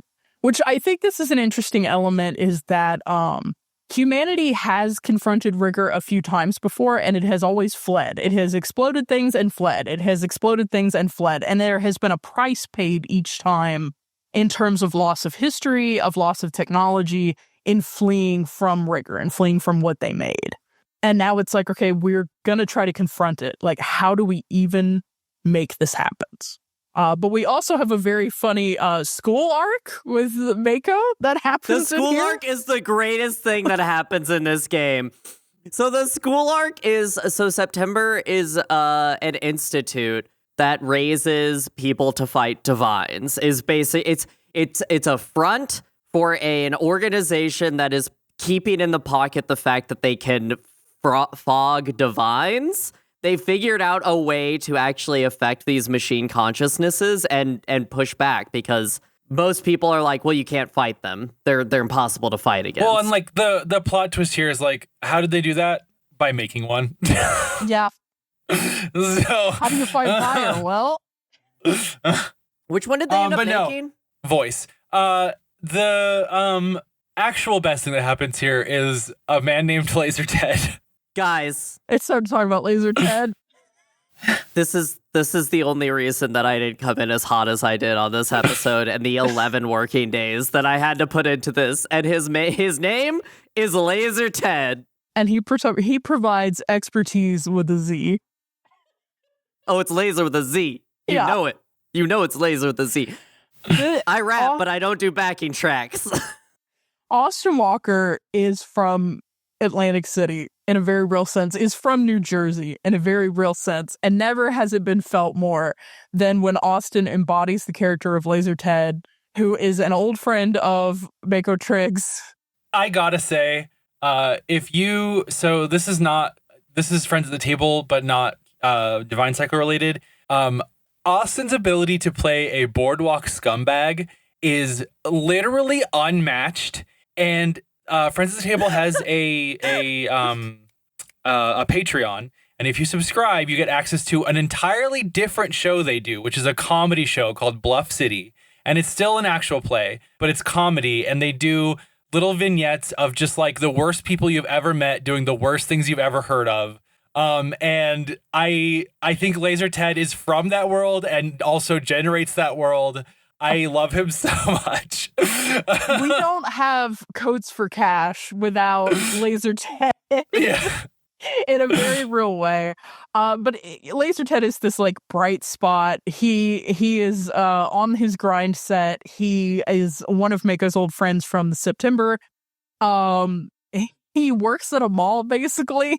And no. Laser Ted has over 20 jobs. In fact, by the end, he has 29 jobs. Laser Ted is a guy they have to go to for resources, and Laser Ted can get you a fake ID. Laser Ted is the guy who graduated college and is still at the college, or is like never fully graduates and just takes a class per term so he can stay at college forever. Laser Ted is not allowed in the campus copy center, which would just be AI managed, but it has physical people managing it just to stop Laser Ted, because one time Laser Ted used the 3D printers to print a printer at the print center. And you can't be doing that. And he goes in there and he prints fake IDs, and they're watching him print fake IDs. But it's Laser Ted, so they can't stop him.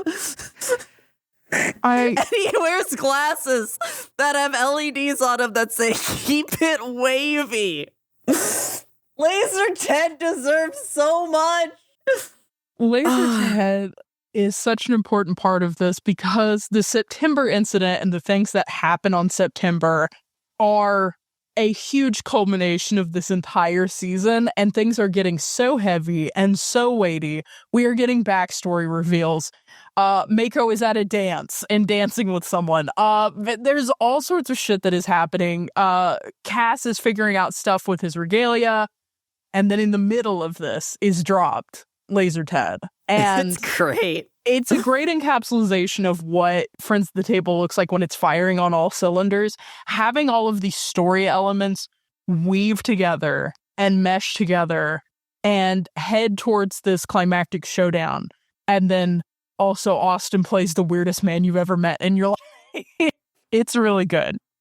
Yeah, to be able to like flash between playing Laser Ted and Marilyn September is truly, I think, an achievement in like DMing. Yeah, I like also the sorry. Yeah. No, go ahead. I love the use of the holograms and the weirdness that Austin does here. This is when his GMing style really, really shines. Because his players aren't like trying to break the simulation. They are willing to yes and into it of, oh, that's your roommate. They let you borrow their notes, but also you know for a fact that that's not your roommate and you've never gone to this college. And the players yes and that in a way that's like, yeah, I recognize that none of this is real. I'm still doing the motions, which is just iconic. Keith in particular is really funny with this stuff. He will take it and run with it in a really good way because he fails a really important role and is basically stuck believing he has to take a test for like 2 episodes. It's good. The other highlight of this is there's a dance coming up, which is kind of like this is a fake formal. Dance. The spring formal. And Mako's getting ready, and Arya's immediately like, well, I want to wear a pretty dress to the spring formal. And I identify with that so much. Listen, I know we came to September looking for Dr. Marilyn September and like doing what we can to escape the grinding eternal slavery of rigor. But the spring formal is coming. Audie and Cass are out doing this like and this is after an assassin almost killed him and some other shit went wrong. And two of our party are like, the right choice right now is to go to the spring formal and we gotta get fit. And who can get you an outfit for the spring formal? Laser It's Ted. gotta be Laser Ted. It's gotta be Laser Ted. So I love games. This is love great. gaming. And then it leading up to Rigor, the return of Rigor. Fucking amazing, right? Yes. When we talk about scale, the fact that like, so the whole time they're there, like the tenseness is that they can't find Maryland, and they do eventually find her. Then Maryland doesn't want to leave and doesn't believe them that Rigor is already here or that it exists. And then it's actually really funny because Maryland is like, you know, I'm just gonna stay in my home, and yeah, one day I'll die, and that's fine. And then Audie's like, okay, but what if one day is tomorrow? And then Austin's like, but what if one day is in 10 minutes? Because Rigor, like 10 minutes later, launches an island off of the fucking planet and just stands up and is so big. This is literally what Austin says, is so big that when you see it on the horizon, you can't see its feet because of the curvature of the planet. Like, there's a moment where it shifts and the entire mountain range changes. Yeah. Which is fucking wild. I love it. I think, honestly, Friends at the Table is part of the reason that my heights are skewed. We had this very funny moment in our Godzilla against Mechagodzilla episode where we were trying to guess the heights of kaijus, and initially we're like way too fucking big. Yeah. And I kept being way too big. Legitimately, I think part of the reason that like my mental scale for mechs and kaiju is so ridiculous is because of this show, because it is just the scale that we're dealing with is crazy. So we also get Cass getting their birthright back, which is, this shit hits on so many levels from a mecha level of the birthright unit. So what's Marilyn got in her basement? What's she just keeping down there? She has Apokine. It's just fucking underneath this cabin.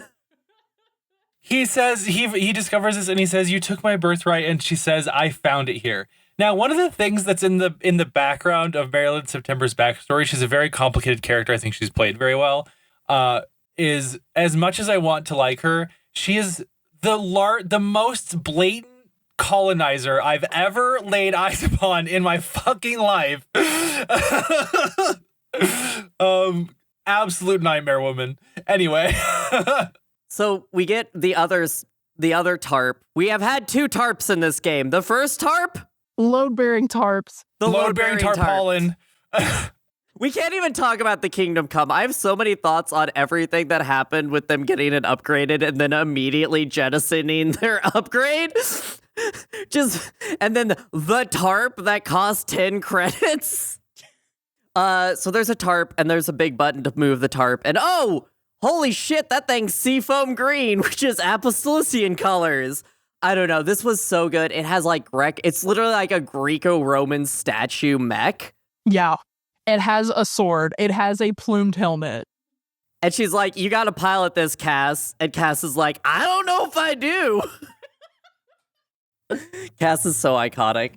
I love Cass. But basically, one of the things they learned from Marilyn September, and in a sense, Audie kind of remembers it, is that there is a way to kind of lock Rigor away, but you have to commit divines to doing it, and you lose those divines functionally.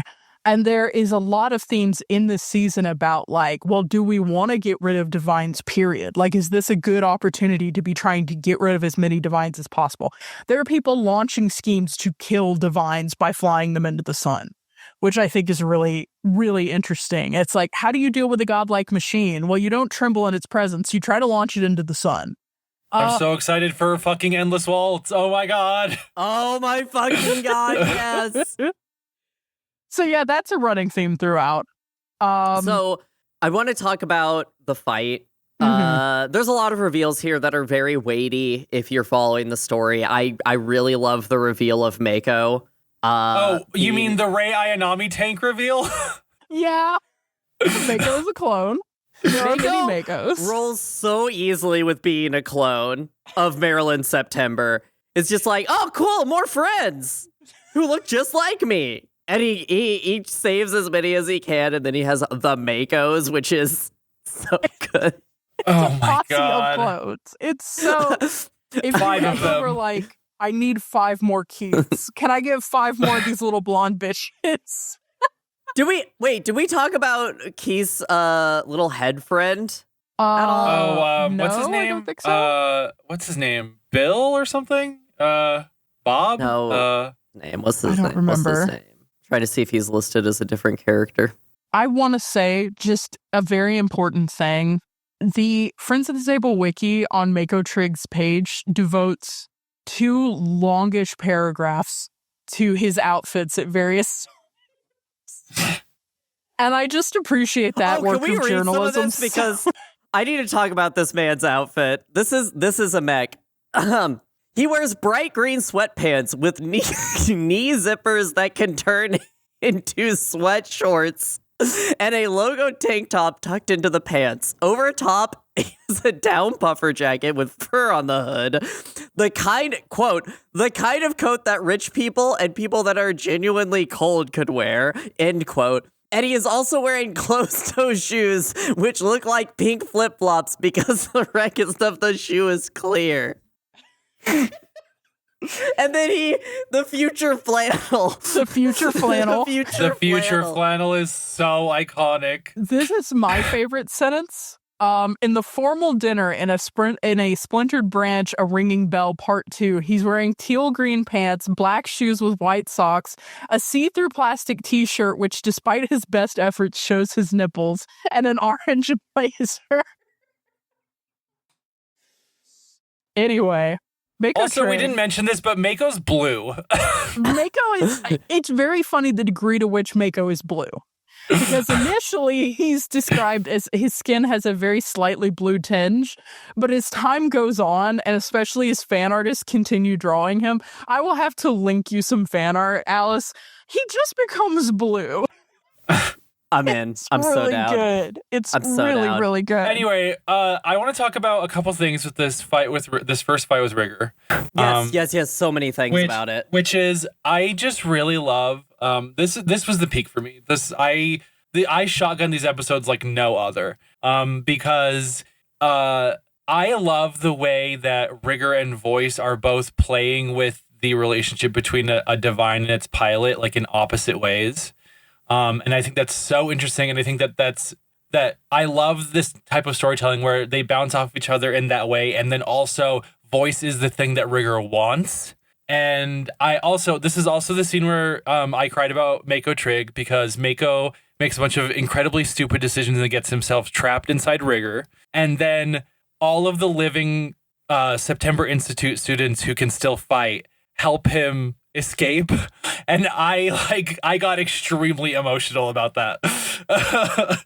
It's really good. It's really good. My highlight of this is the fleet shows up to try and fight Rigger before they can escape September. So there was a plot to fight Rigger and come out of the darkness. So the fleet shows up and starts to orbitally bombard this fucking giant, horrifying machine. And as they're shooting it, it is literally just getting on top of a mountain. And Austin describes it as it trying to grab the fleet to pull itself into orbit, which is because that's the fear. If it leaves the bounds of a celestial body, it's back in space and we have to fear Rigger again. And they lean into this in the flashback about the first bomb and the depth of what that war was, the first war with Rigger. We learn that the collected society that was fighting Rigger gave up pretty much everything in total war against Rigger. Like they established that, yeah, we just don't even have dye in our clothing anymore because that manufacturing needs to go towards the war with Rigger. And they're talking about how with the war with Rigger coming to, like, they're finally making effects on Rigger with their own divines, is, we can now like look towards a future where we have color back, but also the sacrifices aren't done. There's the bomb that they have to use against Rigger to trap it on September, which is really cool. So to see Rigger, part of the story with Rigger that this season deals with is Rigger existed so long ago before he was defeated the first time that people don't know he's a threat. They originally thought they had won because they used a handy device called a stellar combustor. This is a very useful tool that will help us later. And so in the one time they decided not to flee, they used the stellar combustor and they thought they had destroyed Rigger, but they actually just flung it into deep space toward the Golden Branch sector, where they eventually ended up settling, like however many thousands of years later, 20,000 years later. And so that is kind of what ended up happening there. But it is interesting, I agree, the way that they are like, okay, but now technology has advanced enough that we could win this fight, but not today. And so they have to commit a catastrophe. They have to commit a war crime in order to stop it from doing its thing. You ever do war crimes? You ever do a little bit of war crimes? Just and then they light. just chop his arm off. Are you ever on a planet that's being destroyed and a J-pop idol thanks you for your heroic sacrifice and then leaves while you die? We are rapidly heading towards a future where I expect a VTuber to like take over my YouTube stream of some VOD of a stream, and just thank me for my sacrifice, and then outside a glow just starts to amplify, and I just go, well, I guess this is it. We are rapidly heading towards that future. I agree. And then we do some weird time skip fuckery. Yep. Mm-hmm. 4.5 cool. years pass, which I think is neat. They kind of jump around on this section a lot. Austin like jumps around to different time points after the September incident, which is really cool because they knocked Rigger out so quickly, the change in the sector is a lot of people being like, oh, that wasn't actually a big deal. And people are like, no, it's still the a big deal. Y2K situation, right? Where it's like everyone... Always saying this. A lot of people who don't know about Y2K think that there was this big furor and then it turned out there wasn't a problem. But the reality of the Y2K situation is that a shitload of people in programming and in tech worked their asses off to correct the issue of Y2K so that when it happened, it became a non-incident. And I love that echo because I'm sure there are many different things throughout history that like would have been cataclysmic, but people worked very hard to avert it, and now we just don't even remember it. Well, they play with it, too, in a cool way, which is, we see it through Audie's eyes, which is, for Audie, Liberty and Discovery, what's 4 years? Versus Cass and Arya, they have to live life. Things move on. 4 years is, a lot can happen in the Star Sector in 4 years, really. And I love, so the end of this season is played in a game called, oh god, it's Firebrands. Mobile Frame Zero Firebrands. Mobile Frame Zero Firebrands. And so Mobile Frame Zero Firebrands is a GM-less game which is mostly about characters interacting with each other, and it's about mech pilot drama is what that game is about. But like, how do you use that to express the end of a season like Counterweight? Well, most of our characters that we got used to them being just ground game characters have now become like figureheads or leaders of factions. And now these people who previously were just some guy and their mech drama was just mech drama, this is now political drama embodied with specific people, Arya and Cass specifically. Because Arya has become, she's gotten to do her terrorism, and she has become the head, Righteous Vanguard. That's the other thing. So Cass has become basically the head of the government of the Golden Demarchy, and Arya has taken over the Righteous Vanguard, and is basically an insurgent movement, but also a political movement. And so you get to play this game of like interpersonal drama, but it is also expressing the movements in the way the faction game was of these larger powers. And this is also when we get Sylvie and Dre brought into the main game out of the faction game, and everyone is playing together, which is really cool. Yeah, so to be clear, The ending is almost 3-hour episodes each. And the way that they weave everybody's stories in and people play different characters, like Audie has before and continues to play Orth a lot of the time. Mm-hmm. I know it's Jack. I'm just using, I just know them as Audie now. We're I don't know their real manifesting name. Audie. I'm manifesting Audie. But this whole ending fight is, it's good. Yeah. That's it. It's good. No, it's good, but there are continual sacrifices that are made. Like in between, there's a really great thing where Arya and Cass like spar in space in their mechs, but then also we are losing people rapidly. Now is when we have our moment of silence for Laser Ted. Thank you, Laser Ted. Thank you, Laser Ted. Thank you, Laser Ted, for your service. We're all saluting. Laser we are Ted. all saluting right now. Thanks lot of also, characters Cass, start I guess, dying. for actually saving the day, but like, whatever. Laser Ted. Just Yeah. So I think this is really cool how Austin does this, is they use the mechanics of this game to see if they come out on top. And there's a very specific moment where Austin Walker says, we need 3 more people to sacrifice themselves for this to be a full success. Don't talk amongst yourselves. I am me directly who decides to do that. Yeah. And luckily, only 3 of them volunteer for this moment because it could have been bad. But it's, you know what I want to talk about in this scene, though. Go forward. Do it's it. the Yuri. It's the Yuri of it all. We finally get the ending that I wanted. So they each get a solo scene beforehand, some scenes beforehand, and in it, Arya goes in for the kiss and gets a cheek instead on Jackie. And my favorite thing is they mentioned that somebody IMs her get cucked, which is iconic. But at the end, so the basic idea is, do you withdraw or, succumb to rigor is the question that he keeps asking. Austin keeps asking. And they get a choice. You can, if you don't, something's bad is going to happen to an NPC or a player character, basically, is what you have to do. And Arya's choice is Jackie's going to go in with her charge lance, which is literally charges on the end of a lance, which iconic, and die. She's going to suicide bomb Rigger. And Arya is like, nope, and grabs him. They fly off, and it's very adorable. And then, yeah, I just love it. We finally get the cell of what I wanted, which is Jackie and Arya to get together. And it is done so beautifully. I think it's the culmination of Arya's character too, because one of the things Jackie keeps telling her throughout the season is, you can't save everybody. And Arya keeps saying, I can try.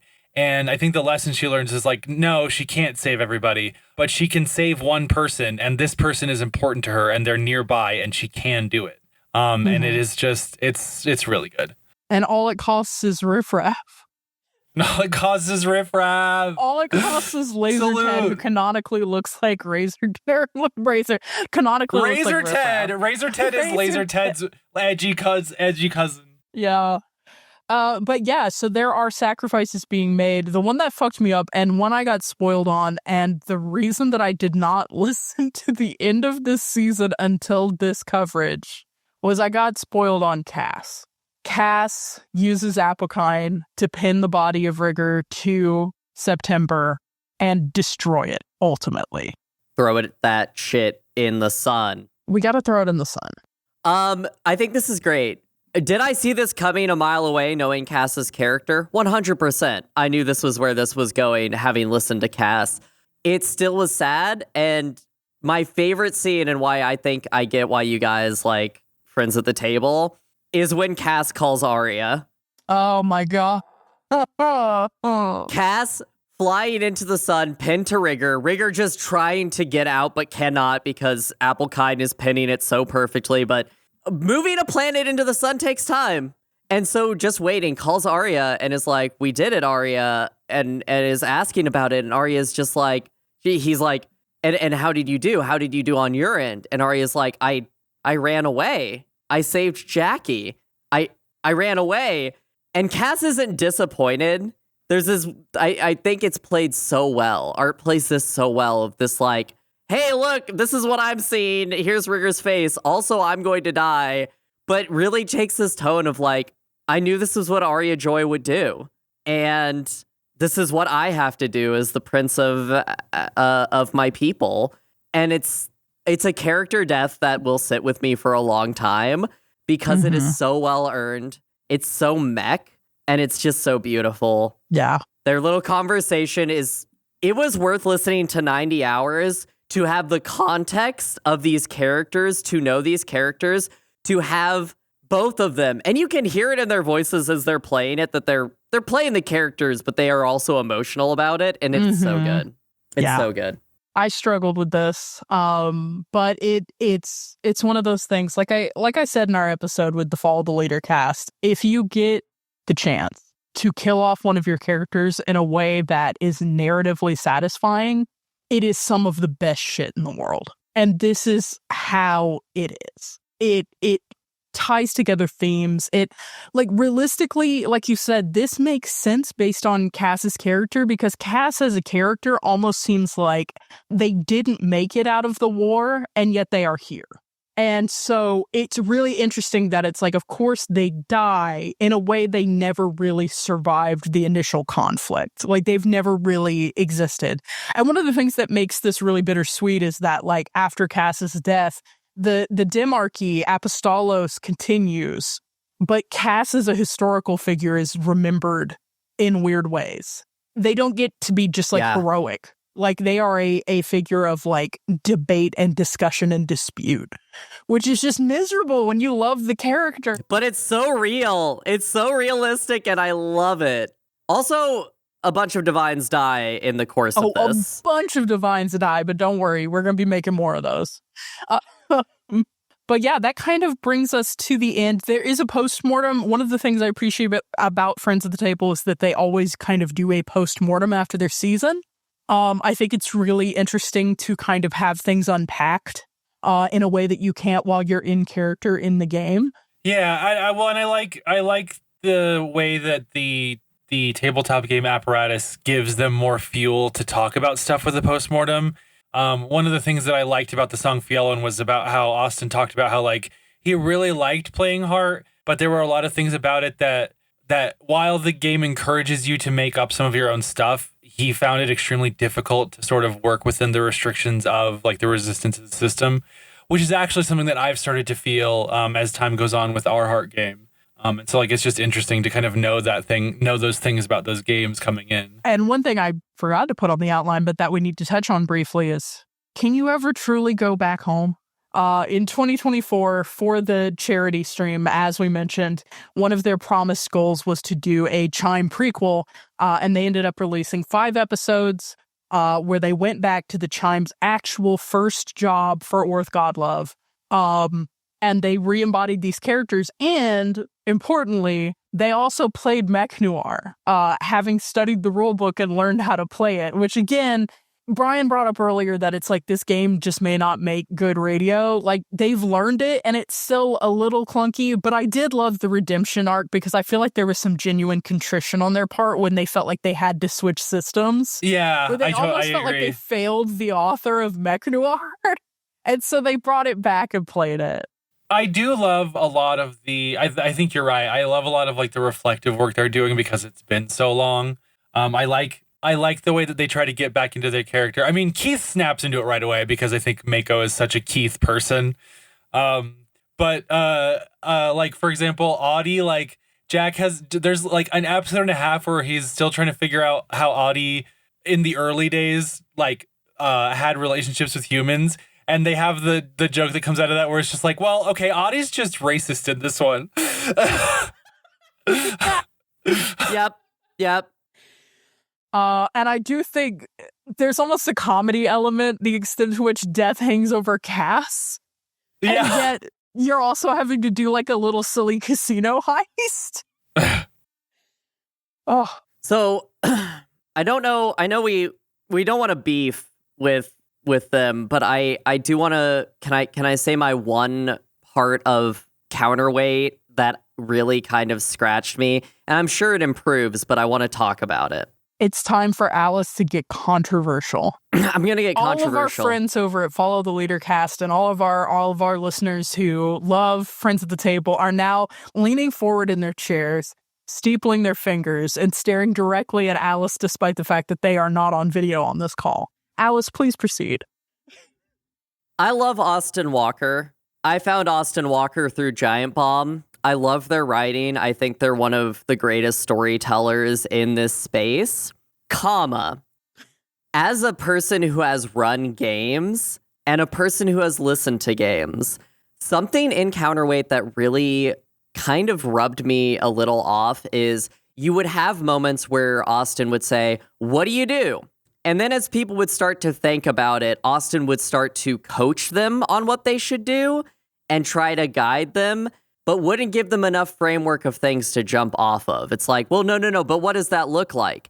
And it might be a part of this, of like what the expectation of Friends at the Table was. I don't know what they expected for their table, but there are many scenes where, and there's a very particular scene that I had to like stop and pause for a moment, where the gang is discussing what they could do to stop this satellite or hack these 3 satellites. Mm-hmm. And Austin is just like, there's a way you guys could do this that you're just not thinking of. There's a way you could, and Austin just keeps telling them like, you're just overthinking this or you're thinking incorrectly, but doesn't give them additional information to come up with the solution that Austin thinks is correct. And as a player and a listener, that was a little painful to me because I know it's a collaborative story effort with your dungeon master, but Austin is kind of framing and is antagonistic to our players, but then also to ask them to tell Austin what is happening and then kind of pushes against it in a way that is painful. This is especially prevalent during the mech noir portions, mm-hmm. and it kind of goes through the end. And near the end, it kind of goes away, but there are still bits where it happens where I'm just like, let the players play, more facilitate, or at least give them more to go on, because I just don't like when a GM says, and what do you do? Mm-hmm. And it's like, okay, like we are telling a story here. You can kind of guide us into things. So that's my only bad feedback about this. Oh, and also just like, it's 2016. I have an expectation now that people understand how games work before they play it and record it. And that part was hard to get through, but they get there pretty good. And then there's a lot of splitting the party that is not conductive to me knowing where I'm at. That is a little painful. So those are just growing pains. It's a 2016 podcast. I can't expect them to be perfect. I do have to tell you, if we continue covering these things, those are not really things that go away. And I guess I get where you're coming from. None of those things bothered me at all. Yeah, I think it's a your mileage may vary thing. So like, I think one of the big struggles that you run into if you are going to run a game, especially because I think a lot of the people who are drawn to running a D&D or any kind of TTRPG game tend to be storytellers. It's finding the middle ground between you have a bunch of really cool ideas and you have, especially Friends at the Table tends to look at things with a cinematic eye. You have a really specific vision of how things might go. And then the magic of role-playing games, as opposed to sitting down and writing a novel, is that your players are going to do things you don't expect, and they're going to work with you to tell a story in a really cool way. And I think that each DM, as you look at actual play stuff, as you play games, is going to have a different balance of, let me tell you about the situation versus tell me what happens in the situation. I definitely think, like you said, Austin is, I mean, there's monologues before most of the episodes, there's interstitials, there's things like that. I think there's definitely a really strong story focus, and that can be grating when it feels like it's almost pushing characters and not giving them the space to do stuff. Or like you said, like creating this weird situation where it's like, oh, you clearly have an idea of how you want this to play out, but you're not giving me enough hints to even play into your hand, you know? And I think it's interesting, and I think it's like those flaws are part of what makes it feel real. Because that's what I was going to say, is like it's totally a point of view thing. Because like from because I know exactly what you're talking about, and like it didn't even really blip on my radar as something that was like chemistry wise like a bump in the road. Mostly because, like, I do think that's part of just the chemistry that the table has. Austin saying that is his way of trying to extend a hand. He doesn't want to give them all of the answers all of the time. And sometimes he straight up does. He straight up says to Jack, you could use detachment to trap Rigger. So like there are moments where he's willing to do that. But when it comes to like low stakes, like hijinks type of shit, where they are just like, everyone is just kind of like fucking up constantly, and it's funny and it's like kind of interesting to listen to. But as a DM, you're sitting there like, for example, on September as well, Austin mentions like 3 or 4 times, like, you guys could have done so much more legwork. And it's like, you could take, and these are both valid points of view. You could take that as him getting annoyed and like that being something that grates on you as a listener, or you could take that as like a point of comedy between friends who are willing to like snap at each other a little bit at a table just because that's their friendship. Yeah. So, well, having said all this, and Alice having launched 1,000 emails. Hey, Austin, I love you even if you like pro wrestling. With Alice having launched even more emails. Oh no, Alice, the pro wrestling crowd, they're going to hit me with a fake chair. Alice, there's something important I think we need to do. We've got to rate these goddamn riggers. And divines, I think. So this is an interesting thing to think of. I worked up a basic list. I have the riggers that we have seen in this season, the Megalo File, Regent's Brilliance with the variations, the righteous Regent, and the Queen's, good lord, I don't remember all the different names, but there's a couple different permutations of the Regent's Brilliance. The Panther, Jace Rethal's iconic mech, Apokine, and Rooks generally, Rooks, Queens, all of those. But then I also have the divines that we've seen that are significant. Defiance, detachment, fortitude, grace, independence, integrity, liberty and discovery, loyalty, order, peace, and order and peace obviously being the same mech, but different permutations, righteousness, rigor, voice, and zeal/ambition. All of these things in mind.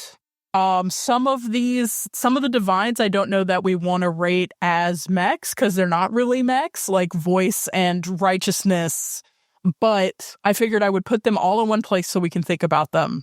Anyway, how are we feeling 1 to 10 on these goddamn mechs, Alice?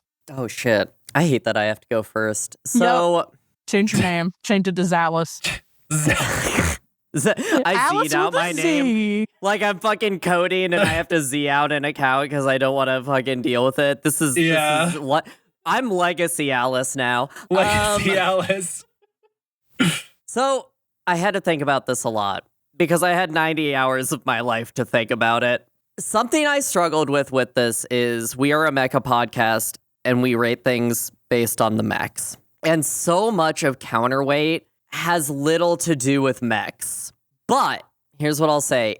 Everything in it informs the divines and the mechs that interact with them. But I also struggle with the fact that really, Allie is the only one piloting a mech out here. Everyone else is piloting in the way where you reinterpret what the word piloting means. And so I struggle with it. Like, yes, the divines have candidates. Does the candidate of Grace ever throw themselves in Grace and go pilot Grace around? Yes, all the time. Yes. But is Grace also a machine entity? Is this a mech? In my mind, yes, comma. We can debate each one of these in turn, but I'm just taking for my interpretation.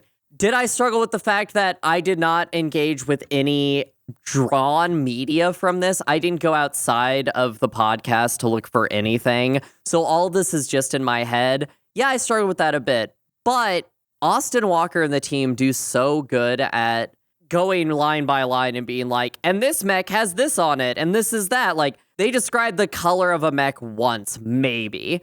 Mm-hmm. But what it feels and what it evokes is so important to it. There is ethically, I can't give this a low score because it does so good of having a story behind the mechs. I looked at all of my other ratings and I thought about this a lot. I thought a lot about this because I also know how important this is to you guys. But then I remembered this is my rating. And for me, the fact that I can really only put one pilot in one seat that I really consider in my emotions, this is a mech pilot doing mech pilot things, this is gonna be a 7 for me. Oh my god, you said that like 4. You said that like it was a 4. That was way higher than I thought you were gonna go. No, because what it does, like, even if I am just following Arya Joy's Yuri story and her mech, it's done so well, but then every single one has a story that I can see through it. Even Audie, which I do consider Audie a mech being piloted by Liberty and Discovery, at certain points, I think it's all done very well. I can't knock the mechs when they're there, even if I think calling them rooks is kind of fucking stupid. The beat. Get their ass, I guess. Damn. I agree mostly with like the idea, like, or not that I agree. I empathize with the things you struggled with. I do have to push back on the idea that Arya is the only one piloting a mech. I feel like the Megalo File is piloted just as often by Cass, and then Cass also gets like the coolest mech towards the end. And then there's also, and I've mentioned this a couple times too, Audie pilots detachment at a couple moments, and that stuff gets really weird. And I think it gets really cool, and I think that's some of the best stuff when it comes to piloting mechs that's in the season. Like when Liberty and Discovery split and Discovery pilots detachment so that it can transport the automated dynamics unit out of the, like, whatever. Like, that stuff is like so strange, and it's like the conversation that makes this a 9 for me is when they're talking about this plan, when they're talking about how when Jack just says like, well, okay, I could try doing this with detachment, but I can't be a candidate. And Austin's just like, why not? And Austin says, well, this is like the thing. If basically the conversation says, if it was arbitrarily only a human that could pilot a divine, this would just be straight up mysticism. The fact that it has to be a cooperation makes it science fiction. And like, it's not that one would be worse than the other, but that is the question that is being asked here. And I think that's so interesting. Like, just like from a mecha, like from the idea of piloting and augmenting like your hold on reality. Like, I think that is so interesting.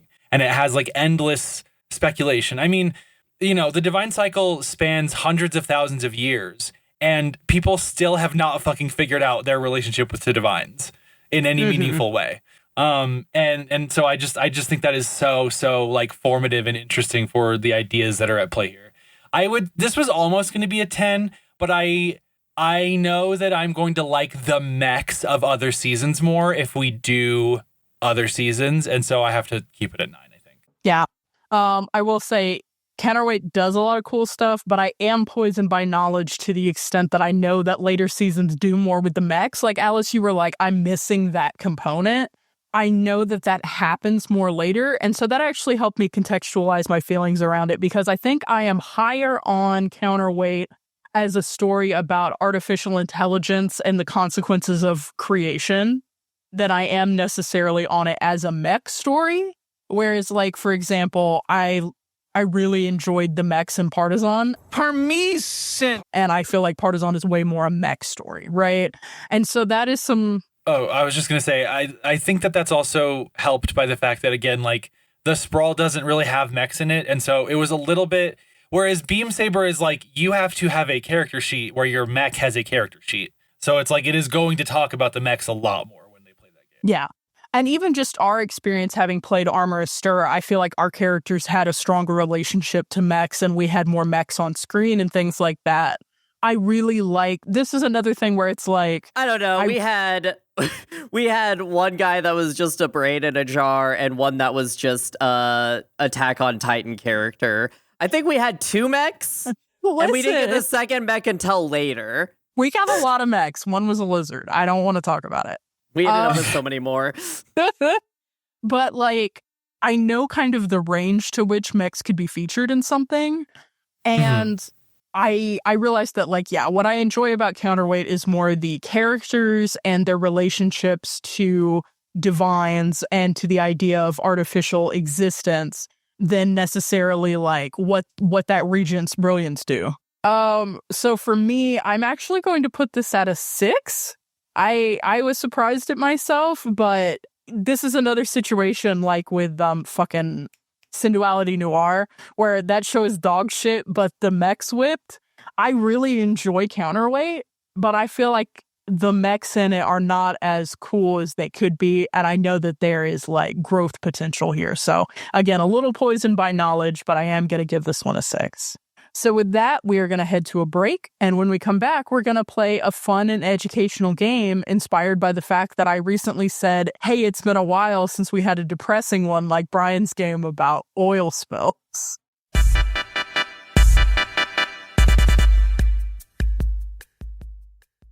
Hey guys, Alice here. Thanks for listening to On the Shoulders of Giants. We're really happy you're here, but if you know anybody who might be interested, we'd love if you share our work with them. If you are enjoying what we're doing, maybe send us a message, or what would really help us out is if you leave a review online. Really, a lot of the algorithms will push people down if they don't have reviews, so it really helps if you just go and write something on the internet. Heck, we might even read one on the podcast if it's really nice and makes our hearts go doki doki. So if you could do that, maybe do it, and thanks again for listening. Now, back to the show.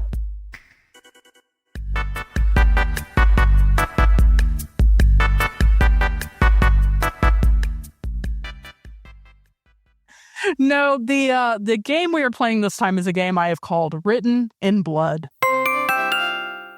In Counterweight, the Chime and many other important figures in the Golden Branch struggle for freedom and reasonable working conditions against the unstoppable compulsion of the divine rigor. On modern-day Earth, we struggle for freedom and reasonable working conditions against some fucking rich guys. Also against the state and the carceral system, but mostly against rich shitbags.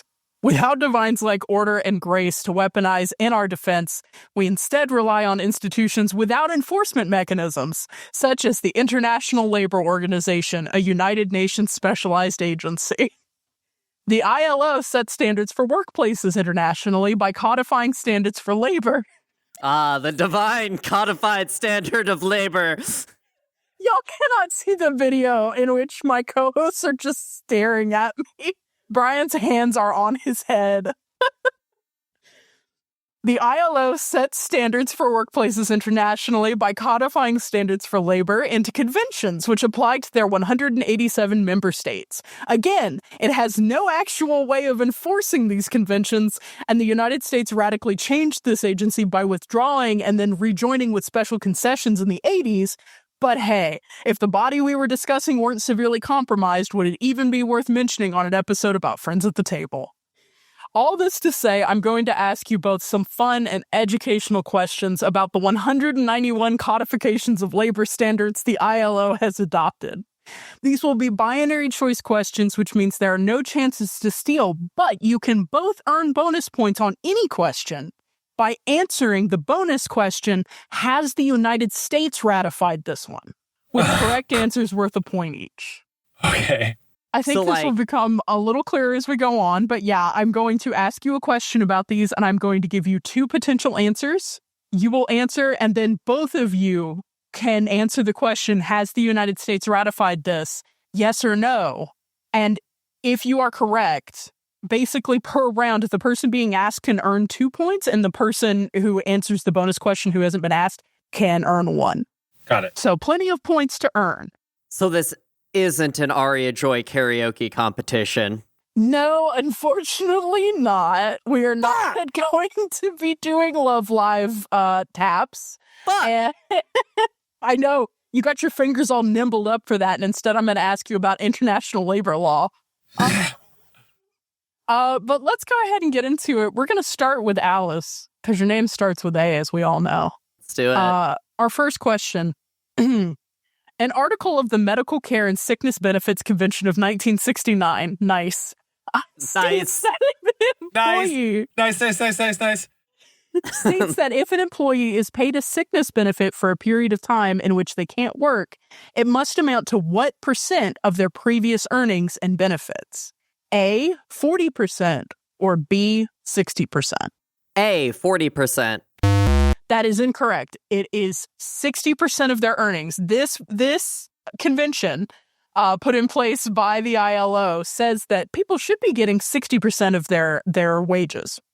For our bonus question, has the United States ratified the Medical Care and Sickness Benefits Convention of 1969? Either of you can answer. No. No. You both get a point. The United States has not ratified this. I feel like that's going to be the answer to a lot of these. All right, with 1 point each, we are heading into the second question. Brian, Convention 162 of the International Labor Organization Conventions regulates the use of what material around workers? A, asbestos, or B, lead? Oh, fuck. A, asbestos. That is correct. It regulates asbestos. Bonus question. Has the United States ratified the Asbestos Convention? Yes. Yes? No. So that is what... Oh, my God. Oh, so corporations are getting rid of asbestos out of the goodness of their hearts? So here's the thing. This is the complicated thing. So the ILO lays out these labor policies, but it's the UN, right? And it's international. So they tend to be more, you know how like you go on a website now and it's like, hey, this feature is definitely not scummy. Don't worry about why people in the EU don't have it. You know, that thing where it's like, Yes. oh, European regulations are better than ours? When you open something and it's like, per California law, we have to warn of cancerous materials. And you're like, If it weren't for California, I wouldn't know. Yeah, that's the kind of thing. The ILO's labor conventions tend to be more rigorous and more protective of workers. Oh, no, not rigorous. Oh, no. Oh, shit. Than anything the U.S. does. That doesn't mean the U.S. doesn't have labor laws about this stuff. The U.S. does legislate asbestos, but they refuse to ratify the ILO's legislation of asbestos, potentially for going too far. Just so weird that America wouldn't ratify things the UN deems as things that should be ratified. Right? Weird. Well, Alice, we are back to you. Oh. What year was the first convention regarding the status of indigenous and tribal peoples established? Was it A, 1957, or B, 1989? I hate those years. It's got to be 89. B. Incorrect. The first convention on indigenous and tribal peoples was established in 1957.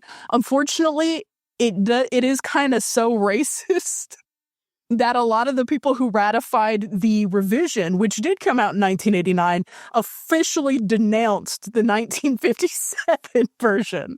Yeah, that sounds right. But for a bonus point, has the United States ratified the 1957 Convention regarding the status of indigenous and tribal peoples? No. You are both correct. It has not ratified either the 1957 or the revised 1989 Convention on Indigenous and Tribal Peoples. So that Cool. is I'm so glad we live in this shock on my face. I'm so glad we live in this empire. Cool. All right, Brian. In the 1990 Convention on Night Work, it revised previous conventions that established conditions for specific groups of night workers, including women, young people, industrial workers, and bakery workers. Which of those groups did the 1990 convention exclude, however? Is it A, young people, or B, bakery workers? Fuck you and your cakes. Young people? Fuck Alice in particular. Yeah. Anyway. Was it young people? Yes, that is correct. It excluded young people. Technically, that is because better provisions around what youth workers could do were already in place. But it was funny to me that they're like, we are still going to pay special attention to women, industrial workers, and those bakers. We got to get them. So that is point. Has the bonus question for both of you, has the United States ratified the 1990 Convention on Night Work? No. Yes. Yes. Brian, you got the main point, but you did lose this one. The United States has not ratified this one either. I know this because I was a bakery worker who had to work overnight shifts and got nothing additional but a shift differential. If you want to work somewhere that does ratify a lot of these, I believe, weirdly enough, I think Togo, the latest leader of the ILO is from Togo, and Togo has ratified a ton of these provisions. So, hey, maybe the dream of labor is still alive in Togo. Anyway, Alice, back over to you. Which of these conventions has been ratified by the most member states of the ILO? Is it A, the Plantations Convention, or B, the Worst Forms of Child Labor Convention? Nope. I don't want to live on this world Catch anymore. Catch Alice going to the annual Worst Forms of Child Labor Convention at the local Marriott. Do you ever gather the Worst Forms of Child Labor Convention is just like whatever convention all of the mercenaries meet at who recruit child soldiers? Oh my God. Right Not in. liquid that way. Yeah. Oh, Alice, A. do you think it's A or B? I think you're trying to throw me off by making me think that people actually care about child labor. Well, you know what? Unfortunately, we do live on a good world. No, I'm kidding. That was a weird sentence. It is B, actually.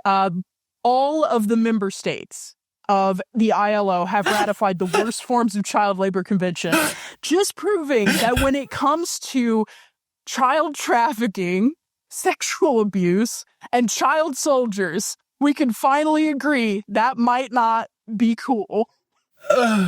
We do live on a good world. All right. And kind of a freeb after I said that, bonus, has the United States ratified the Worst Forms of Child Labor Convention? Well, I saw Sound of Freedom, so yes. Brian? Yes. Yes, it has. We did ratify that one. Okay. Still a really close game so far, if you can believe it. All right, Brian. This is literally just don't enslave children. I'm reading this. I would really hope, okay, hey, I get the plantation ones because we let that happen to Hawaii. And only 12 nations have ratified the Plantations Convention. I just think that two that's of them really... have later denounced it. God, I can't wait until modern bananas die out because we've monocultured them so much. It'll be so cool. All right, Brian. Which of these disaster types is covered by the Prevention of Major Industrial Accidents Convention of 1993? Is it A, meltdown at a nuclear power facility, or B, gas leak at a chemical plant? Nuclear. Incorrect. Nuclear Damn. is not regulated by this convention. It only really covers gas leaks and other such industrial accidents. As a bonus point, has the United States ratified the Prevention of Major Industrial Accidents Convention of 1993? Absolutely the fuck not. Alice? Fuck no. That is correct. We have not ratified that one. This game fucking sucks. Like I said, I wanted to capture the awful energy of Brian's oil spill game. Oh my goodness. All right. I can't believe we literally live in Oricon. I'm gonna open an oil drilling company called Liberty and Discovery. I think it'll go over pretty well. Alice, Hi. I want a little clicky dog behind me. Which of these reasons for forcing people to labor is banned by Abolition of Forced Labor Convention of 1957? Is it A, as a means of racial, social, national, or religious discrimination, or B, as punishment for a crime? It's gotta be A because we still have forced labor. That is correct. As a means of racial, social, national, or religious discrimination is not a reason you can force people to labor under this, but punishment for a crime is fine. As Great. a bonus question, has the United States ratified the Abolition of Forced Labor Convention of 1957? What year? 1957. No. Brian? No. Incorrect. It has ratified it, presumably because it doesn't conflict with the 13th Amendment stipulation that forced labor can be used as punishment for a crime. Oh, right. So we I did do that had one. it backwards. Fuck. Okay, you're right. You're good. Ooh, we're in a tie now. Ooh. All right. Alice, I don't know if I get in wanna your be tied on this. get in your rigor. You have to spar. We have to I'm spar. leaning forward. Brian, what is the youngest age a worker can be under the Minimum Age Convention of 1973? Is it A, 13, or B, 14? Please be B. Incorrect. It is 13 as long as the labor does not significantly impact their health or their education. So you could be 13, though member states are typically expected to ratify at higher ages. These are just the minimums. All right. As a bonus question, has the United States ratified the Minimum Age Convention of 1973? No. Yes? It has not, unfortunately. Oh. I would have So that's thought, a point because to America loves to cry about kids so much. I feel like we would have had that one. But that makes No, sense. we care about them until they are born. Yeah. And then we only care about them if they've been trafficked. But then we only want to rescue them. We don't want to rehabilitate them. Oh, and we don't care when they've been shot either. I don't know what I was thinking. No. You're right. We only You're right. care about children when they can't demand things of us. It's very important. Yes. That is correct, unfortunately. All right, Alice. Which of these is the oldest convention of the ILO? And the ILO, I should point out, was founded in 1919. So, thank you. Which of these is the oldest? The Weekly Rest Industry Convention, which requires an 8-hour working day and maximum 48-hour working week. Or B, the Unemployment Convention, which covers preventing or providing against unemployment. Ooh. I'm going to go with B. That's correct. The Unemployment Convention was put forward and established in 1919 when it was founded, and the Weekly Rest Convention was actually only put forward in 1921. For a bonus question, has the United States ratified the Unemployment Convention of 1919? No. Nope. It has ratified neither of these. Let's go. 60-hour work week. Let's go. The freedom. All right. Okay. And now for our last question. Brian, what percentage of the gross world tonnage of maritime shipping is covered by the ratifications of the Maritime Labor Convention of 2006? Is it A, 43% or B, 91%? 43%. That is incorrect. Oh, okay. 43% Okay, is just the Bahamas, Norway, Liberia, Marshall Islands, and Panama. When those five, they covered 43% of international maritime shipping. But nowadays, 91% of the people who've ratified it cover that. They cover 91% of the gross tonnage of maritime shipping in the world. For our bonus question, has the United States ratified the Maritime Labor Convention of 2006? No, because that's why we flag all of our ships in the Bahamas. Brian? No. That's correct. 91% of world shipping is covered without the United States having ratified it. So that is... Looks like another point to each of you. Cool. You can dock in a U.S. port. You can only not go between U.S. ports unless you have a U.S. flag. That is the only law we have restricting. Restricting. That's why the biggest U.S. flagged carriers just go to Hawaii. That's it. That's all they exist to do. We really need stronger maritime lapel laws. I'm always saying this. Well, now that we've all learned a whole lot about international labor law that doesn't apply to us because our government is only nominally a member of this body, I'm proud to pronounce that Alice has won the day for labor rights with 10 beautiful points, though Brian was close on her heels with 8 beautiful points. I got cut down in my prime. Call me the divine labor rights. The divine OSHA. No. Yeah. Well, it's interesting. So the ILO is one of the only bodies that brings together the member states, but also business leaders and labor unions. So it is a body that does that. But yeah, ratification of most of these is pretty low, unfortunately. So it's more of a guidance for international law, but obviously the full pressure of the UN is only applied to states that can't buy their way out of it. And the full pressure of the UN is about as much pressure as a kitten's paw on your forehead. So wow. It's a little pointy, but overall very easy to ignore. All right. Is the UN a cat girl? Yes. Nyan. Nice. Nyan. Nyan. Nyan. Well, in lieu of a letter this time, I wanted to throw over to my co-host Brian, who has done a fun and seasonally appropriate, if you celebrate Thanksgiving in the United States, project, a Friends at the Table Counterweight cookbook. Brian, tell me about your project. I do not know why I decided to do this. I have been scrubbing through. I came up with the idea to do this in like June when we figured out we were actually covering Counterweight. And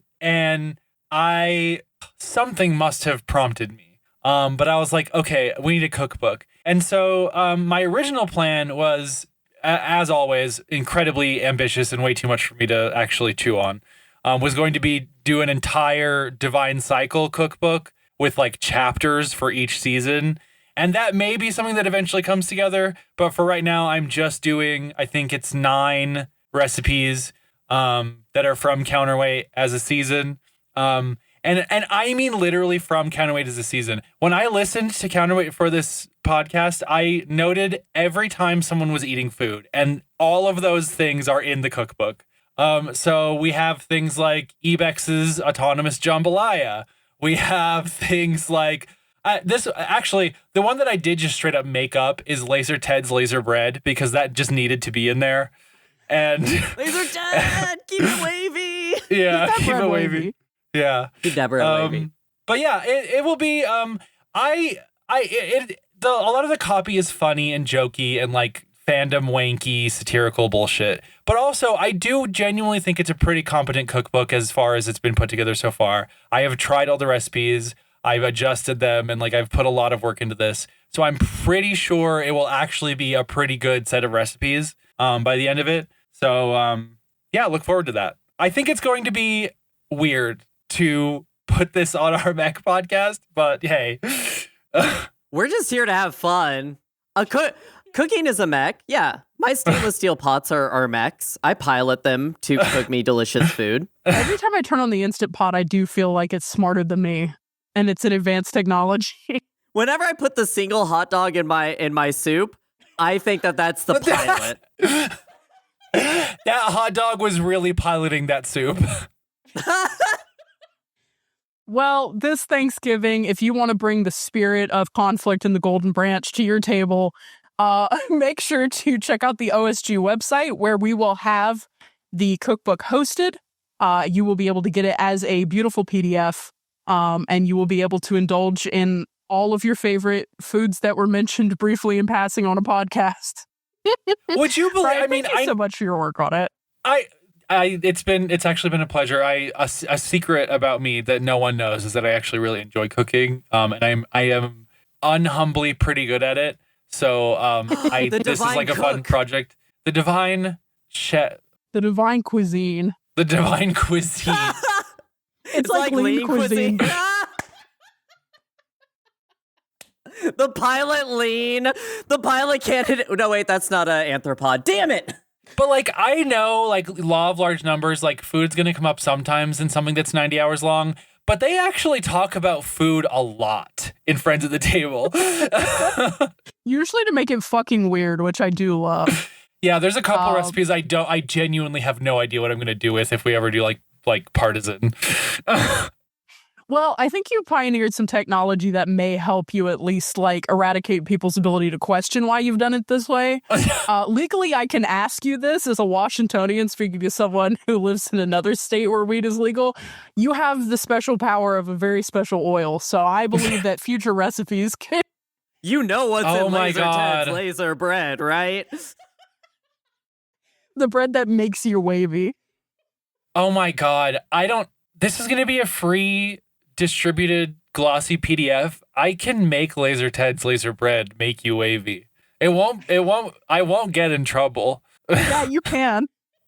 We will have Laser Ted's Laser Bread regular and wavy editions available for you. You gotta have optional canna oil recommendations on that bread. That's all I'm saying.